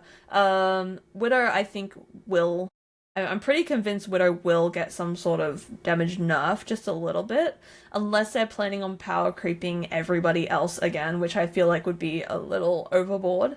And I don't think that like the power creep would work. So I'm hoping that they do like nerf, not just because I hate the rework from a original Widow POV. I just hope they nerf her damage a tiny bit, so that it brings her more back into line and she's not always like a pickle ban. Yeah. Nice. I mean, I got a plethora of things. Okay, well, what is it? Let's hear it. I'll run through it real quick. For people who can swing, you either pick manual swing or easy swing. You can't have a button. No, can we I'm spitting crazy. No. You have to think another thing. I've never wait. I'm not letting you. No. We're pausing right there. What the fuck are you talking about? What do you mean? You can't have the best. You can't have your cake and eat it too. Like that. That's impossible. It increases the skill expression of the character. I don't care about no skill expression. I want you either pick manual or you pick easy. That's what I want to see. You get to pick the bubble yourself or bubble an opponent pre-match, and then you can never move it ever. Fuck you. Don't get me mad. Bro. You gotta understand that the versatility that gives to Venom is amazing. I can give myself CC immunity anytime I want. Like, and it's for annoying shit. Like, if a Jeff tries to eat me, I can easy swing and just slam the ground. If I don't have to turn around to grapple away. Like the utility of that is amazing, and all you're doing is you're making things awkward for people. That's all you're doing. Good. Be awkward. Yeah. You literally just went on an entire rant about Wanda making your fucking character awkward, and now you're like, "Fuck you! I want to make your character awkward." I got some more too. Okay, I think, like, for example, like when Venom or Spider-Man use a swing but it doesn't hit anything, I think it should still consume your swing because you still activated it. I think that's fair. Listen, hear me out. I'm a cook so hard right now because Daredevil, for example, right? I'm not sure if you know this, but Daredevil can spam his like hook. He can spam it until he hits something. I'm not sure if you guys know this, but he can spam it. So I'm like, that's kind of annoying. This makes no sense. I think if you press the ability and you didn't get value out of it, that's your fault. Imagine Bucky, he misses his hook. Oh, he can keep doing it until he hooks somebody. You're gonna break the character for any low ranked player that plays these characters because they're gonna fucking miss. We're not worried about them. I'm playing. It's a joke. It's a joke. Please don't hate me. I'm joking. Okay. I just want to say I was. Okay, go. Sorry. Go. I was just. You're right. I was describing the Widow rework to people as if like, imagine if Spider-Man lost his ability to swing anywhere or like pull or anything like that. That's how I described the Widow rework from an OG, like as an OG Widow to the Widow rework. If people wanted to know how we felt, imagine if Spider-Man was just the Amazing Man and not the Amazing Spider-Man. Man. Yeah. Not even amazing, and like, the man. Or like Venom couldn't swing, and like it took all of that. Like people play Spider-Man and Venom because they have that capability to like not just because it's the favorite character of Marvel, their favorite Marvel character. They also do like the playstyle of swinging around the map and having that mobility that's that character's playstyle. Like with Widow, we like the sniping niche and the what hero we could do fantasy, with that. right? Yeah, the hero fantasy. Yeah, and like people play the character because they like that niche. So when Widow got reworked, I'm like, imagine if Spider-Man just had all of his web swings taken away from him, like, and you were just running around doing whatever. Good. They need to remove that. Well, okay, all right. First, keep spitting. That's how I see Widow. I'm not even done here. So this is about Magneto. And you guys can call me crazy, because he's S tier. He's not S tier. I'm not going for that. He's not S tier. But I think Magneto does need something. Definitely S tier. What Overwatch did correctly for Sigma, because I love Sigma. I'm a Sigma advocate. I love that character. Of course you love Sigma. I love Sigma. I love that character. I love his personality. Release me, all that, right? I like this trailer. Really when they added perks was they gave him that where you could like float, like kind of like hover a little bit. I think Mag should have something where he could like if I hold space, he can like and that's it. Just that. Nothing crazy. I don't want Magneto flying to my high ground. No. Okay? I don't mean like a no. I mean like let's say this is the floor and then like on that just a little hover. Yeah, like on the Black Panther map, how like on like that high ground, so like is it Black Panther? I think it's like glassed off at first. You can break the glass off. Yeah. And then you float. Make it to where the brackets just float up there. I think that's at least me. I don't know. That's the height of Widow's new jump, by the way. Yeah, give him that. Give him his. And I think be on the high ground with me. I think no one would complain. I genuinely think. I mean, stuff like that is pretty. They're not gonna change his win rate meaningfully, but they might feel cool. They did that with Adam. Like Adam was a hero that was supposed to be immobile but could like take the hits as a healer, and then they just gave him flight. I mean, why can't they do it with Mag? That's what I'm saying. And plus, now if Spidey pulls me off the map, I could like to try to like maybe make my way back. You know what I mean? Like instead of me having to pop my ult first, y'all reminded me about my ult. I don't even want to talk about that, but. Instead of me popping my ult, which takes me freaking ages to build, I could just float up, right back up, maybe, And that's another thing. They need to buff Mag's ult. They need to make it to where he's in tune with everybody else. Because I'm confused. Why are they buffing Star-Lord ult and Punisher ult and then support ults, and then everyone's getting it freaking within 30 seconds, and then I'm getting it in a minute 30. By the time I have mine, you have your second one. I think that's terrible. I think they overcompensated for Magneto in that. I think it was like in season 1.5 or season. I don't know. You want him to get his ult faster, is what you're saying? In essence, I think it's unfair because even with the sword, it's still unfair that I don't want to get solo Mag ulted more often. But it's just like if you think about it, Mag's ult like at this point in the game, it isn't even that good. Like the reason why that's so cap. Wait, hold on. Let me cook. It's not that good in higher. No. In higher elo, it's not that good because in higher elo, it's more used to like give your team breathing. Like okay, breathe. Like, you think that's bad? Breathing is great. No, it's great. It's great. But remember season 0, season 1, you're dunking on everything. You just dunk. Then out of nowhere, cloaks are fading. Freaking mags are bubbling. Strange is jumping up and shielding. No, we can't have that. People are actually counterplaying? That's terrible. What are we talking about? Because that's more of a result of people learning how to play the game better. Exactly. So make it to where Mag gets his ult equal now. Because before, the reason they nerfed it, people felt oppressed. They're like, I can't do anything. So then they nerfed him. So then bring it back. You do know that like any buffs to Magneto from this point will probably put him into a tier where he will get banned like consistently. I don't think so. Because remember because people thought Mag was S tier, and then they buffed him, gave him the Gambit sword team up, and they gave him the double bubble, and his ban rate didn't even go up. So I'm just saying that Magneto, when the game... Wait, no, stop. I was about to drop the quote, but when Mag is meta, the game is better. I'm just trying to say it. Mag needs to be meta, bro, because people... At least me, right? As a Mag player... He is meta right now. We don't need to buff him. I feel like I need to snag Persixo's helmet so I can be immune to his mind control here. Yeah, he's trying to get into my head. Nonsense, bro. He's trying to get into my head. Magneto, bro. I'll die for that character. If anyone needs buffs in the tanking category, it's Strange. Yeah. Strange is... compared to Magneto, he's having a hard time this patch, mainly because his team ups are ass. I'm not gonna lie. No, bro.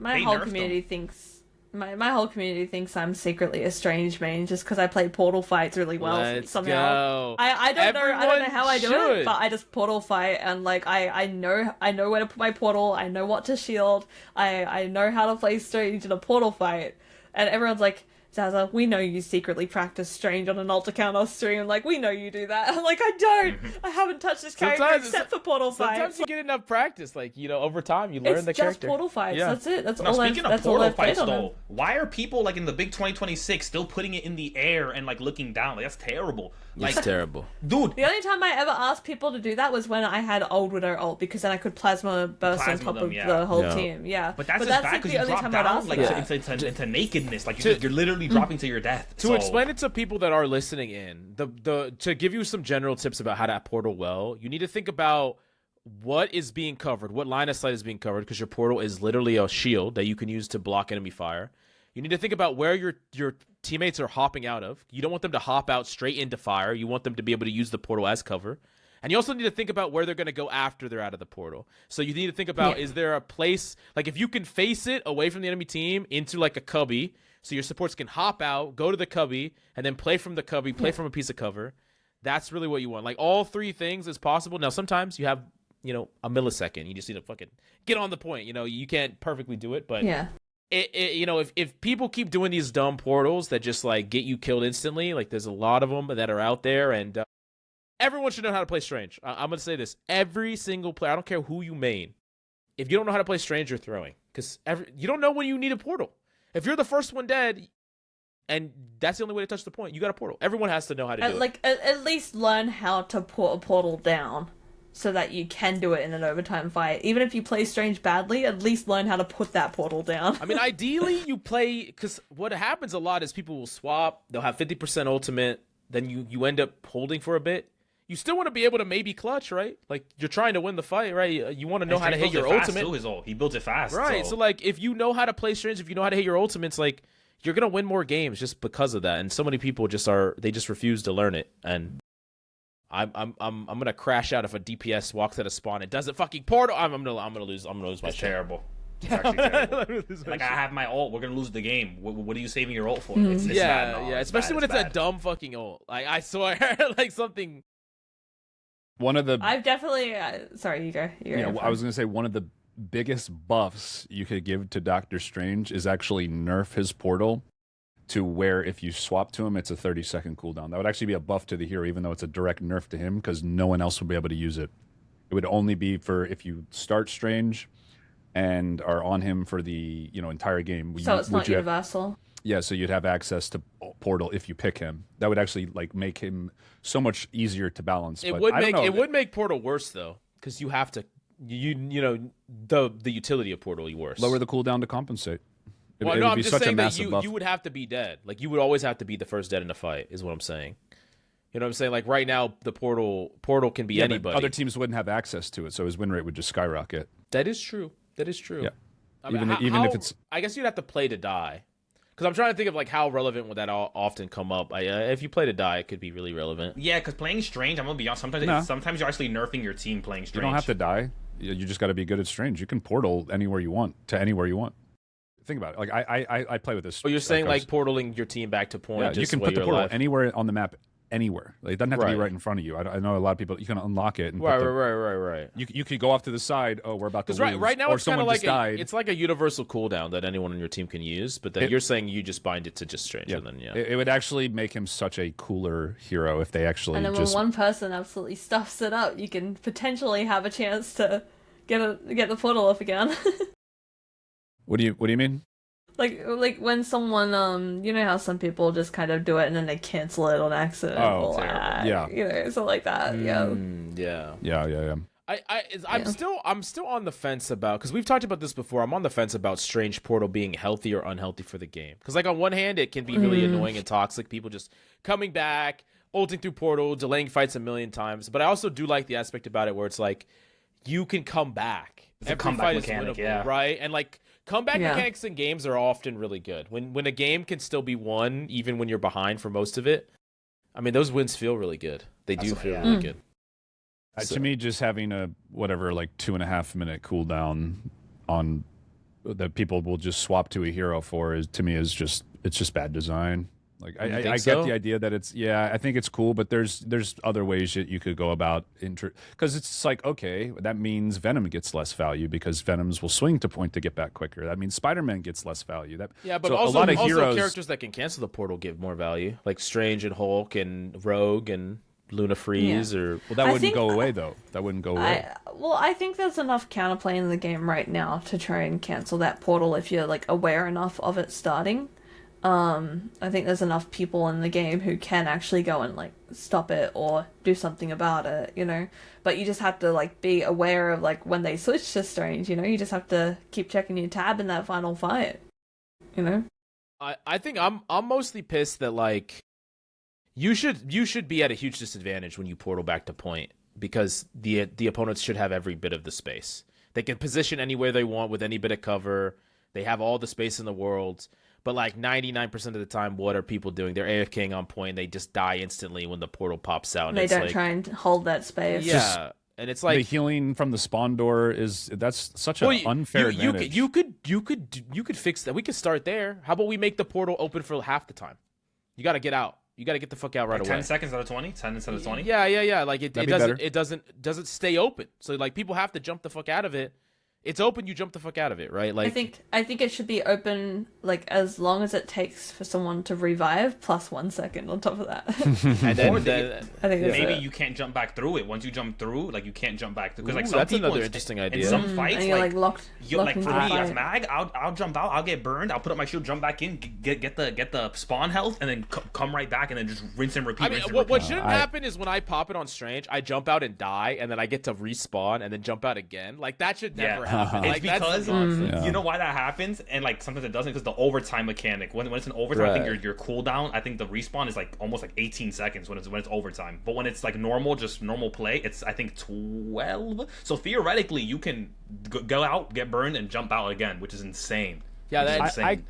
I kind of like the in and out, running around. I mean, you're Hulk. You're a Hulk, but it's the same thing you're complaining about, though. Well, I will say though, I do like going in and out of the portal still on Widow as well, because I've got that movement on Widow, and sometimes it's just what I need to outrun someone in an overtime fight, getting in and out of that portal. 10 seconds could give you more, 10 seconds. You get 10 seconds of it, maybe. Like, when it comes to an overtime fight, and I have to play on the point, I would like to think I have pretty decent movement and positioning for an overtime fight, like when you're kind of caught in that brawl. As a character that's not necessarily a brawl character, and I'd say like when there's a portal up, I definitely use it to go in and out of it all the time, and like I run around like a little maniac and no one can catch me. I'm not gonna lie, I do like the Tom and Jerry ass, like someone goes in on the other side and then you chase them out there, and then y'all are in like your own little mini battle, like I don't fucking know where, like. It's interesting. I've used enemy portals to escape death and get like my Hulk form back, just like hiding off like in front of their base pretty much. There's a lot of like really nutty things that can happen from those types of fights, but yeah, I still think just it's such an advantage for defense too, in particular. Just that whole mechanic being able to swap. So, but yeah, I mean, I got some ideas. You want to hear mine? Yeah. For me, it's just mostly like looking at the team ups and taking a look at the ones that are just optimizations to your output and trying to make those a little bit more interesting so that they're actual, we talked about Zaza, like with niches, like niche heroes kind of getting removed. Okay, maybe you homogenize things a little bit so the game's easier to balance. You have the hit scans, the brawl tanks, the shield tanks, whatever. But you give them more diverse like playstyle options. So I think like Hulk is like a decent example of that, but really I think the supports have some like really game-changing ones. Like the Cloak Ice Block, that is just completely changes the way you can play her. So that like that ability, I want to see that level of uniqueness and utility brought to other characters, so they're not just optimizing for max damage, right? So like not Strange, right? Like change. The Strange ones are awful. Yeah, they're terrible. Can I just throw out like a hot take? Yeah. I feel like each character shouldn't have any more than like one get out of jail free card ability. Like Mantis Sleep and like Luna Freeze and like Cloak Fade, things like that. I feel like everyone should, like, if they have one, leave it at one. You know, if they stuff it up, that's their own fault. So you and Spider-Man players agree on something, but yeah. I mean, yeah. Look. I have seen all the frustration around C&D's multiple like get out of jail free card abilities. Like I either call them get out of jail free card or like oh shit button. But yeah, no, like I think that, you know, if you stuff it up, it's on you. Like with Old Widow, that was her stun. Now it's her slam, you know? If I stuff up the positioning of my slam or the timing of it, then I'm not gonna have it for when I actually need it. Like if they hard dive me and I've already used it, that's my own fault, you know? It gets a little tricky in my opinion, because at the end of the day you can have multiple people coming after one person, right? Like you know, like let's just say as a hypothetical, let's just say Luna has one freeze, right? Like, and that could be, if you hit the freeze, you win. Like in Overwatch, Ana, if you hit the freeze, you win the duel with Tracer. But all of a sudden, when it's Diva and Winston and like a million other people coming after you, it's not necessarily the case. Like kind of like in this game where when it's Venom and Cap and Daredevil all after you, like there is no. But then that becomes a team effort, right? But does team effort just mean you just die? Because your team should be making the effort to help you survive even that too. with Cloak and Dagger having all these utilities, she's still winning only like 45% of her games, maybe 46%. But she's still losing. OP. But she's not. She's rarely going to see pro play. She's losing in Celestial Plus lobbies. So like regardless of the frustration people have engaging with those cooldowns, she's not winning like Venom's winning. Like I abuse Venom a lot. I promise you, Cloak and Daggers don't matter to me at all. Like they buy time, but what are they? They're not doing 1,300 damage. Skill issue. I don't necessarily think it's OP. Like I'm not in the mind frame of like, yeah, it's OP for her to have like 3 different abilities that like basically save her from things. But like, I just don't think any character should have that much. Like I think it's more of a skillful thing of knowing when to time it and getting better at timing it and getting better at making people force that out of your kit. You know, by whether it's playing better positioning, whether it's, you know, working on your aim, whether it's like, you know, like just rotating the right way or anything like that, you know, like there's so many different things that you could be doing on your character to make it hard for them to force out that one ability. See, I view it differently. I think that there is a measurable amount of, like, every hero has things that they're good at, things that they're bad at, and just having all your stats and whatever for Cloak defense isn't necessarily like you only player in that way. Like it gives you opportunities, like, you know, with a mag bubble, for instance, you use a mag bubble to go in and get kills. I think I've been full DPS pilled with Cloak players. I think most of them don't know how to maximize the hero. I think you can play her so much more aggressively. I think you can turn defense into offense is what you're saying. I think you can play her in melee range, like with tanks, and like they're just not doing it. I truly believe it's a skill issue, and I think most Cloak and Dagger players are playing the old way still. I feel like they just like to a lot of C&D players play that character so they can relax a little bit more, in my opinion. Like they still have to be attentive and they still have to like time everything correctly, but I feel like you know, you're not always like not having to think about aim is a massive thing, because aim is a big mental effort, especially as a hit scan player or someone who plays like snipers. It's a big mental effort, in my opinion, anyway. So you think her negative win rate is mostly just because people are just not adapting to her properly, is what you're saying? I think it's partially that. Somewhat. Are you asking me? No, yeah, I'm asking you, Captain. I'm asking you, I was just adding to it. Sorry. No worries. Sorry, I should. Well, it's I think it's a little bit of Cloak players, not adapting to like playing aggressively enough, I think is part of it. But also, because at the end of the day, you need 2 supports on your team. So if there's better ones in the game, there's just never going to be an equal. We both played in the Persixo tournament, and we had our fair share of losses to Dylan Dubs' team. And to be honest with you, I would much rather Dylan Dubs be on fucking Cloak and Dagger than rolling her ass on Mantis, which is what he was. He was rolling the fuck out of every team on Mantis. Because, like, if you're a good player that can do all the things that you're talking about, I think there's far more broken things you could be doing in the support roster than sustaining. Like, I feel like Cloak and Dagger is more frustrating than she is good. And maybe that just demands balance, because I think frustration can be balanced, and it has been balanced. You know, we talk about it with Spider-Man pulling us off the map or getting one shot, but I just don't really think that she's particularly good. And in the hands of good players, they have better things they would want to do. But that's just my opinion. I don't know. A lot of people have different opinions on that topic. Mills, if we ever do our duo support climb to eternity, we should. I'm still down for it. I will. Cloak and Dagger is going to be what I play, I think, and I'm going to play like a very aggressive, like upfront melee style. I'm going to be brawling, and I'm going to be doing my suck. Wait, should we? It would be. I've only played her one game. But wait, how just, by the way, if we do this, I wonder if it should be a vote, like, or you just want to just let us pick, or should it be like a vote? I mean, I've done it on Mantis. I've done a support climb on Mantis. I did it to Celestial, and this was back in like season 2, and yeah, I had like over 70% win rate. I just don't want. I know that people are gonna get pissed off at me if I say we're gonna do a support climb and I just play like Mantis and kill people, which is what I would do if I was trying to climb a support. But like they're gonna get mad at me. So like, I got the same kind of flack. So I'll do Cloak. She's a supporty type support, defensive in nature, like not like doesn't require a ton of aim, more about like timing of abilities. Would just be Cloak and Viz backlines or some shit like that, or so Cloaky backlines. All right, we should be fun.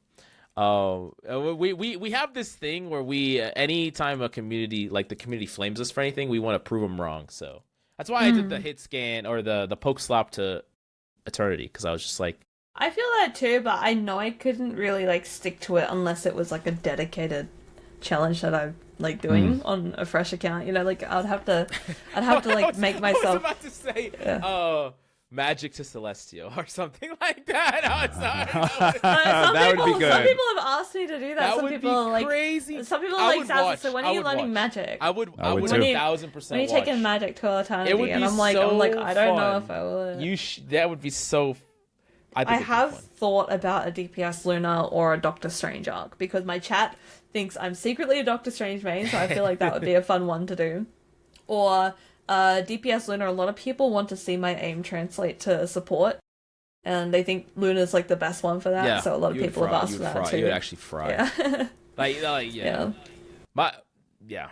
Luna is I don't know. Luna's the character I think people should be complaining about, and not Cloak and Dagger. But she's good. Hey, she's good right now. I just supports that fucking kill you is what I have a problem with. Not supports that survive me. But anyways, Persixo, I have a question for you. If you were not a mag main, what would you be? Bro's always running thing, man. I love. But legitimately, if you had to do it all over again back in season 0, and you had to be a different main. You couldn't be a mag main. What would it be? Okay, so I played the alpha, as I keep saying. But in the alpha, I played Squirrel Girl. I don't know why. I like Squirrel Girl. So you would be the I wouldn't be a Squirrel player. No, I wouldn't be a Squirrel player because I ended up switching to mag. You know what I mean? So yeah. So I didn't like. I liked playing because it was like satisfying, hitting like the double acorn, and plus back then she had like the Spider-Man team up where like it'll stun everybody. Like it was it's a better version of what she has now. Yeah, but.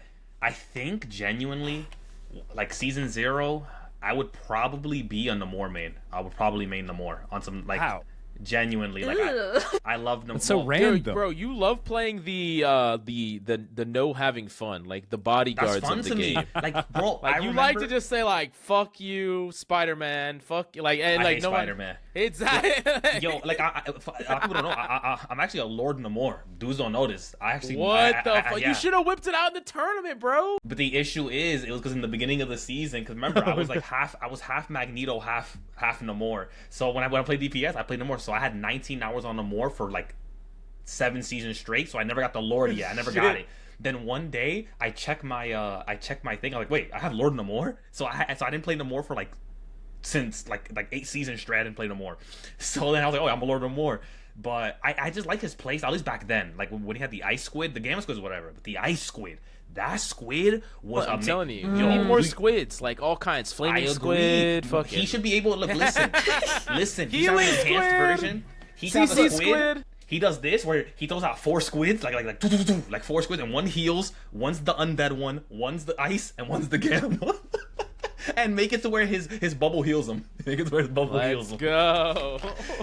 I would hate to be on squid duty as a widow man. That'd be so fire, man. I hate to be on squid duty. One squid that just like is holding a sword and just swings. Later, you don't know. He has two on his back. He has two like turrets on his back. Squid. Yeah, a little pirate. I love them more, colors. man. So why I gravitate to those characters. I love them. Hey, there's something for everyone in Hero Shoot. That's why I love the genre. Maybe it's reflective of the personality. Yeah. Very much. I'm a plain dude. I'm joking. So, I'm a plain dude. Well, the question we like to end off people on is if you could have a hero, a Marvel hero, and you could imagine their kit as well, what would you want what character would you want in Marvel Rivals, and what would the kit be? If you have any that you can think of. You go first. I'm not gonna lie.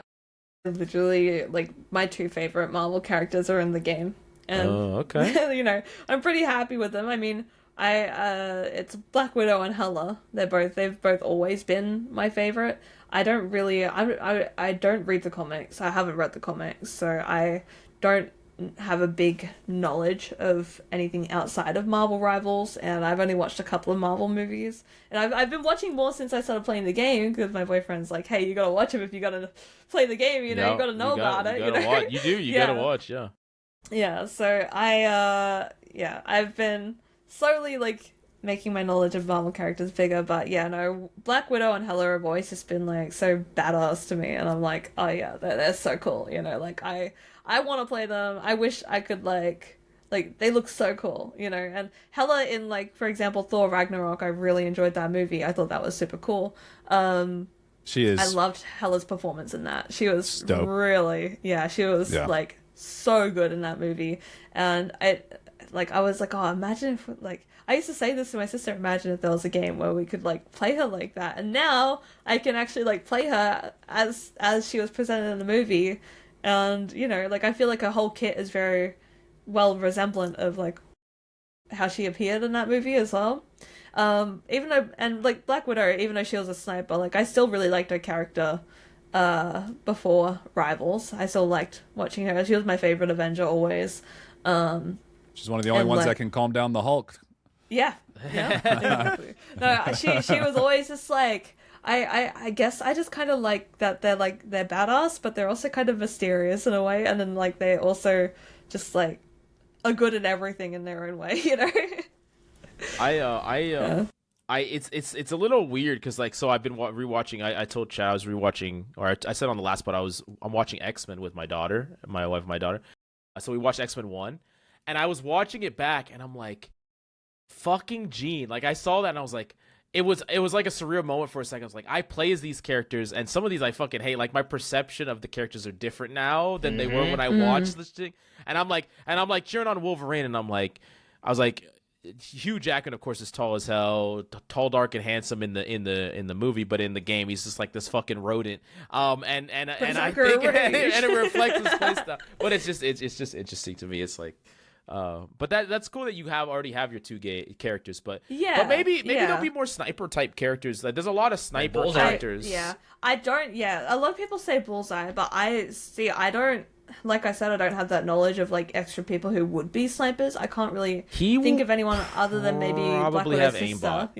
He will probably have aimbot. He'll probably have tracking bullets. Bullseye.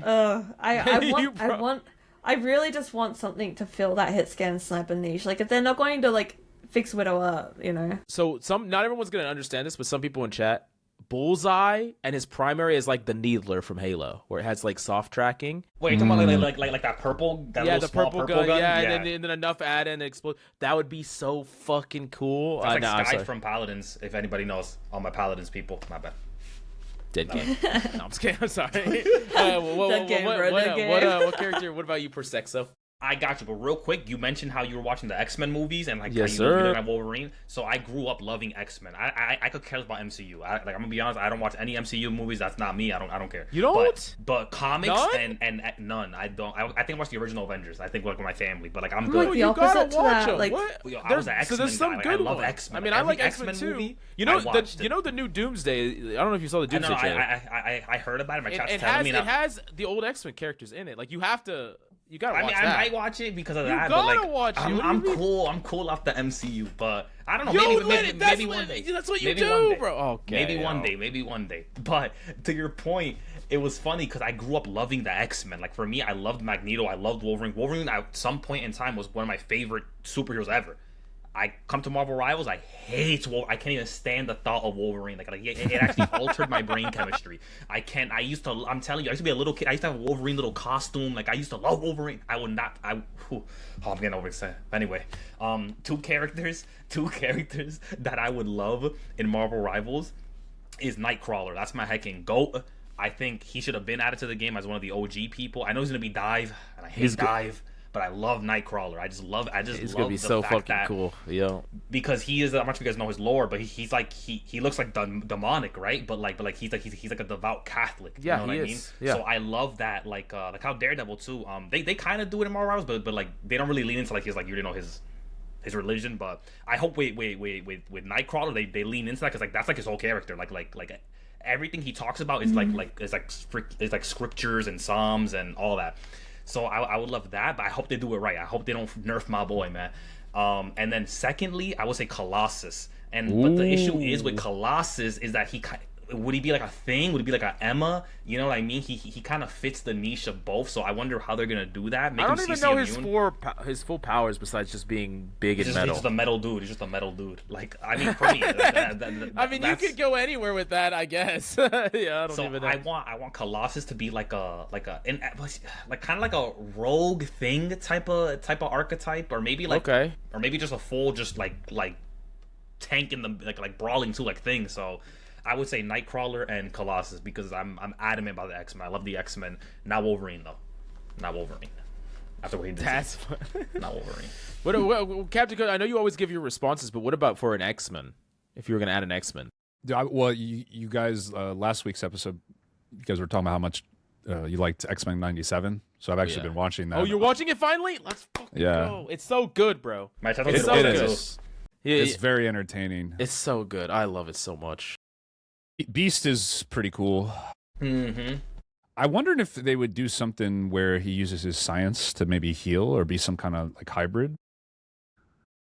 He like mostly in the show he's a strategist, right? Like he strategizes, right? Yeah. But he's tanky though. He's like kind of like big in the movies. Like I'm not sure you guys watch the X-Men movies, but they just might give him like a decent hitbox on strat though, like more of a brig, you know. Kind of like how Daredevil's built in game. You know how Daredevil's kind of built, and he's got that wider hitbox a little bit, but he's still like small and like same size as the DPS, but he's just a bit wider. Like I feel like it would be cool if they. I really like what they did with like Dino and Storm. Maybe not the power level of those, but the idea that you have abilities that heal. You know, like you like team ups that heal. So, like, what if you had the Beast, he comes out, and he has one team up that's, like, going into the strategy side and has, like, a healing sustain ability, and then there's another one that's, like, the Beast side, and it's, like, more of a... Like agile, a tanky ability, you know, like so you can choose the scientist side or the monster side, you know, like kind of like a hybrid, yeah, and then you can build him either way, you know. I think it's kind of interesting. Yeah, Magneto's always actually been my favorite X-Men. You know ball. I'm glad you know ball. Fucking go. Did y'all hear Adam Driver got casted? I think it's official. Adam Driver as Magneto. The new one, yeah. Oh, wow. That'll be cool. I don't know if you know who Adam Driver is, Persixo. I don't know any actors, I'm going to be honest. He was Kylo Ren. I don't know if you saw the new Star Wars, the most recent Star Wars. I don't know about Star Wars. He's in a bunch of movies. He's a very good actor, but wait, black hair? Yes. Long? Yep. Like here? Yeah. Yep. And it's got like big lips as well. Yep. What's his name? Too. It's got quite like a I'm strong jawline. Just type in Kylo Ren.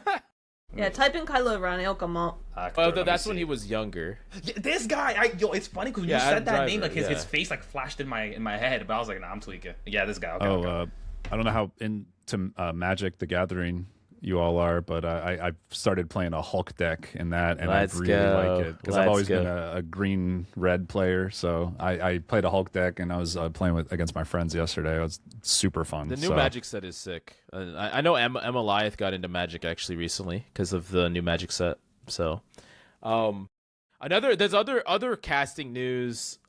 Is Ryan Gosling as Ghost Rider is officially announced. I saw that one. I don't know if you saw that one. I'm very excited about that one. That's going to be very sick. Because I can't wait for Ghost Rider to be in the games. 100%.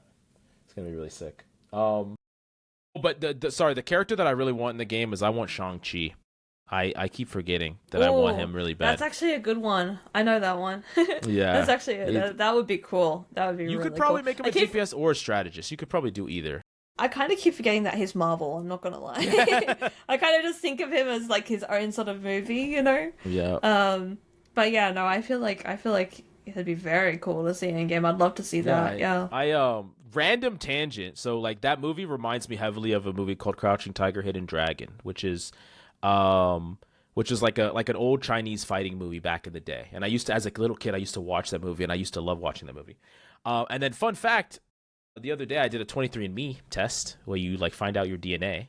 So my mom came from the Philippines, so I have never known what I am. Like my dad's white and my mom's like Filipino. But I actually it turns out I'm like 9% Chinese from like mainland China. So that's actually kind of cool. You know, I've been watching Crouching Tiger, Hidden Dragon since I was like 4 years old. And it turns out it's kind of cool. But anyway, sorry, just random tangent that I randomly found out. I randomly found out that I had like Welsh and Scottish and like all those European countries in me, and I'm like, because I didn't know where my crazy curly hair came from. Because my whole family's got like blonde hair or black hair and no like brown thick curly hair, you know. And apparently it's come from like a bit of Irish on my dad's side or something. So yeah. But yeah, I mean, that's pretty much everything I wanted to talk about. Is there any hot takes, any final statements, any things you want to say before we wrap things up? Persixo, you first. Do you have any? My bad, on my AC. No. Yo, I'm not gonna lie. I've been burning without this AC, but I tanked it for y'all. Perfect temperature here today. A true tank. No, I'm not gonna lie.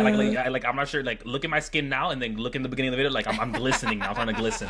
My man's any hot takes? I mean, you guys already know, man. I think Magneto should always be the meta. I think he should be the standard of every single tank. Genuinely, there's like no troll. God. There's no troll. I think that people can all agree that they have issues with every tank and it feels oppressive when Angela's meta is bad, when Cap is meta is bad, when Venom is meta is bad, when Thor is meta it's absolutely atrocious. It's the game the should be deleted. Best that the game could possibly be when Thor is meta. When Dino is meta, garbage. When Groot is meta, horrible. But when Mag is meta, the game is better, and everyone can say it. They could try to ignore it. They could try to look away. They can try to look away. But we can all agree that when Mag is meta, it doesn't feel oppressive. When any other tank is meta, if it's oppressive, it's nasty. And yeah, that's my take. It's not even a hot take. It's the take. Well, that's banning your Mag in the next tournament. I'm just letting you know. No bans. No. I don't think you want that, bro. I'm gonna draft Mikey, bro. I don't think you want no ban. No.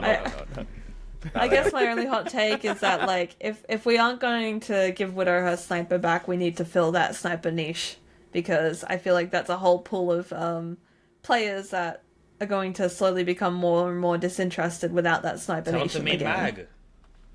But it's not the same. That's the thing. It's not the same. That's like worse than the people saying just main Hawkeye, bro. I'm trying to recruit. Tell your audience to come to Mag. I would not enjoy playing Magneto. I would not enjoy playing Magneto, bro.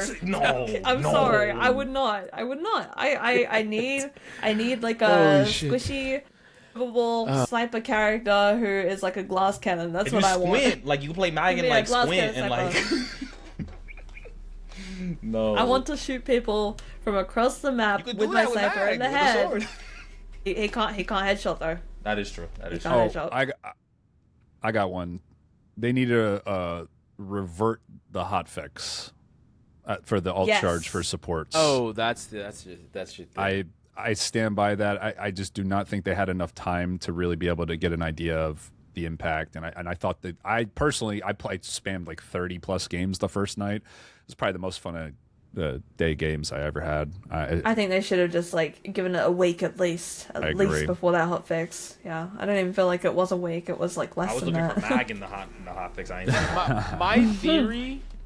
I actually really did like it before, but I still like the game now. My theory is that some of the win rates on some supports were just like extremely low to the point where they press the big Uno reverse button. That's my theory, because looking at, like I said, like look at the Cloak and Dagger win rates. It's like I said, it's only like 45, 46%. It was probably 42 or some shit like that, and that's why they pressed the button. I'm not saying they should have, and I'm not saying they shouldn't have just maybe hotfixed her in a different way, because they could have, but that's probably why they did that. Like, to give them the benefit of the doubt, I don't think that they just pressed the button for no reason. I think they had data and they were just like, yeah, no, sure, these people are free falling in elo, and I know your take is they should grow. Yeah, but like when people are like maybe C1 and they're fucking free falling to Grandmaster 3 or whatever. Good. Yeah, but I'm just saying like that's where they got afraid of, because like that's the type of shit that could make people leave. So that's why they pressed the button. Makes sense. Probably for sure. They panicked. Yeah, they panicked. But I don't 100% blame them for doing that. But I can understand why you. It's still better in my opinion. But right. I like where the game's at. I mean, Hulk gets it in 2 seconds though, but we don't talk about that anyway. Oh. Gets it as in he dies in 2 seconds? His ult. He gets his ult so fast, it's unbelievable. He got it faster before because he has to play so much slower now because the damage is so high. No, but think unless you get like bubble, then the reduction, then bubble again, then clap again, then bubble again. No, terrible. He gets it faster than mostly just everyone. Come on my side, the Thor side, the anti-mag side. Come on, don't let this guy win. Don't let this guy win. That's iconic, man. Back to Hulk in his ult too. Add knockback back to Hulk. I feel like I'm in a standoff between 3 tank mains, and I'm just here chanting for my character, but like no one cares because Widow, it's on tank. I banned Widow, by the way. I agree. I'm with that. I don't blame you guys if you banner this season. I do not blame you guys at all. Like, she's definitely in a good state. I hate Elsa more than Widow by right now. I still hate Elsa. Why they buff that fucking hero? That's the only thing that I look at the patch notes and I'm like, what the fuck? Elsa's I feel like Elsa was in a good spot before. Yeah, she's almost back to her prime self, and it like why? No. Her prime mode was different though. Like her prime mode will suck you. Like it will literally suck you from across the cart. Like no, that was terrible. It will do what?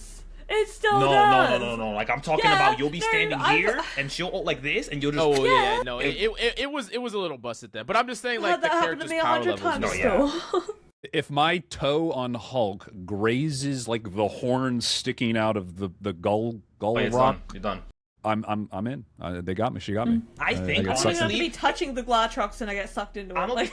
I think a good change, and let me know if I know we're ending, but I have to get it off my chest with Elsa ult. I think what it should do is if like it should have like a sweet spot, right? Where if you touch that sweet spot, it'll take you. But if you're on the edge, it'll maybe like bump you and stun you for like, let's say stun you for like half a second. Like that. That'd be cool. You know, I like that. Yeah, that'd be nice. Persixo's first good take on the pod. Let's fucking go. That's wild. That's wild. Let's because go. I'm kidding. Every single one of y'all, bro. I'm making a tweet right after this. Never come to the. But it makes no sense that like on Hulk, if his toe grazes or Mag with his hand out, like his fingernail touches it, it just absorbs me into it. I think it should like at least like stun. Maybe like I hate stuns in the game, but I think for an ultimate to stun you, like you know what I mean. I think that's like fair if the ultimate stuns you. So I think either because like think about it, it's either it stuns you like you're stuck in that animation and then. Man, hold on. Your bubble doesn't free people from it either. It's total BS. No, yeah. The Mag bubble doesn't get you out of it. Yeah, makes no sense.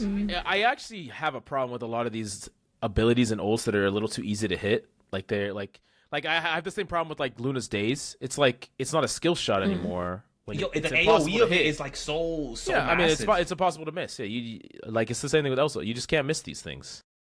I just real quick before we end, I told my chat what the guests we had on today because they're asking where I am. So someone saw the picture and said "Clear Vibes Podcast." What the fuck? Yo.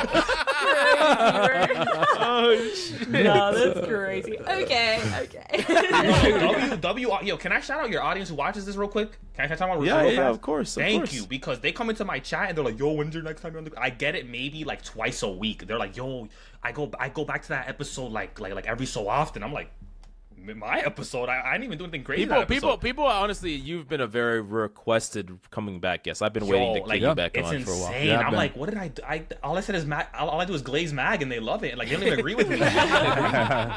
You bring the energy, man. You bring the energy. Army of Mag glazes with you. No, they don't even like Mag. They're like, but I don't like Mag, but I like him. I like him though. I'm like, I appreciate it. I appreciate it. That's a good thing. That's a good thing. Yeah, I like Persixo too.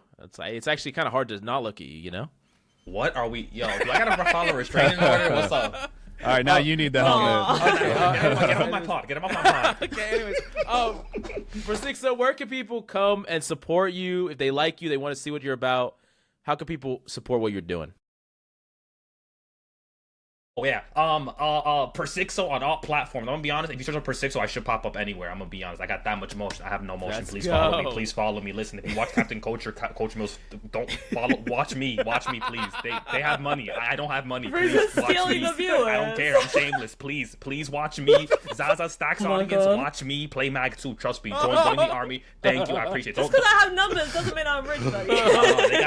Don't let them fool you, please. Support me. Support me. That's it. Australia is expensive, okay? Cut. And stay tuned for your next tournament, which is going to be sick. True. Word. Tune in because Coach Mills and Captain Coach may be making a return to that. So, bro, you got to get me on the caster desk. I'm telling you. That's money on the caster desk. That's out of my payroll. That's out of my payroll. That's not me. That's like Shibby and EG and like they handle that. I just handle inviting people. That's all I do. And Zaza, where can people come if they like what you're about, they want to support you, they want to hang out, they want to get to know you more? Where can people come support you? Well, my tag is Zazzastack on all platforms, ZAZZASTACK. Yeah, there isn't a single platform where that isn't my tag. But I mainly stream on Twitch. I stream on Twitch from Tuesday to Sunday. And I do stream on TikTok as well, but not all the time. So if you know, like, if you want to come get to know me and my community, my Twitch is the best place to go. Thank you guys so much for coming on the pod. I really appreciate both of y'all coming on. Y'all are both welcome back anytime, and we'll be very very excited to have y'all back next week. Yeah, super fun. Let's come on then. Next week's pod is gonna be. Light's probably coming on that one, so it's gonna be. Hey, run it back. This was one of the most fun episodes I think I've had. This has been extremely good. Yeah, I do my best, man. Thank you guys for having us on. Make sure you smash the like, subscribe, check out Zazzastack and Persixo in the links down below. Thank you, and we'll see you next time. Bye. Ignite the battle. Bye. Bye. See ya.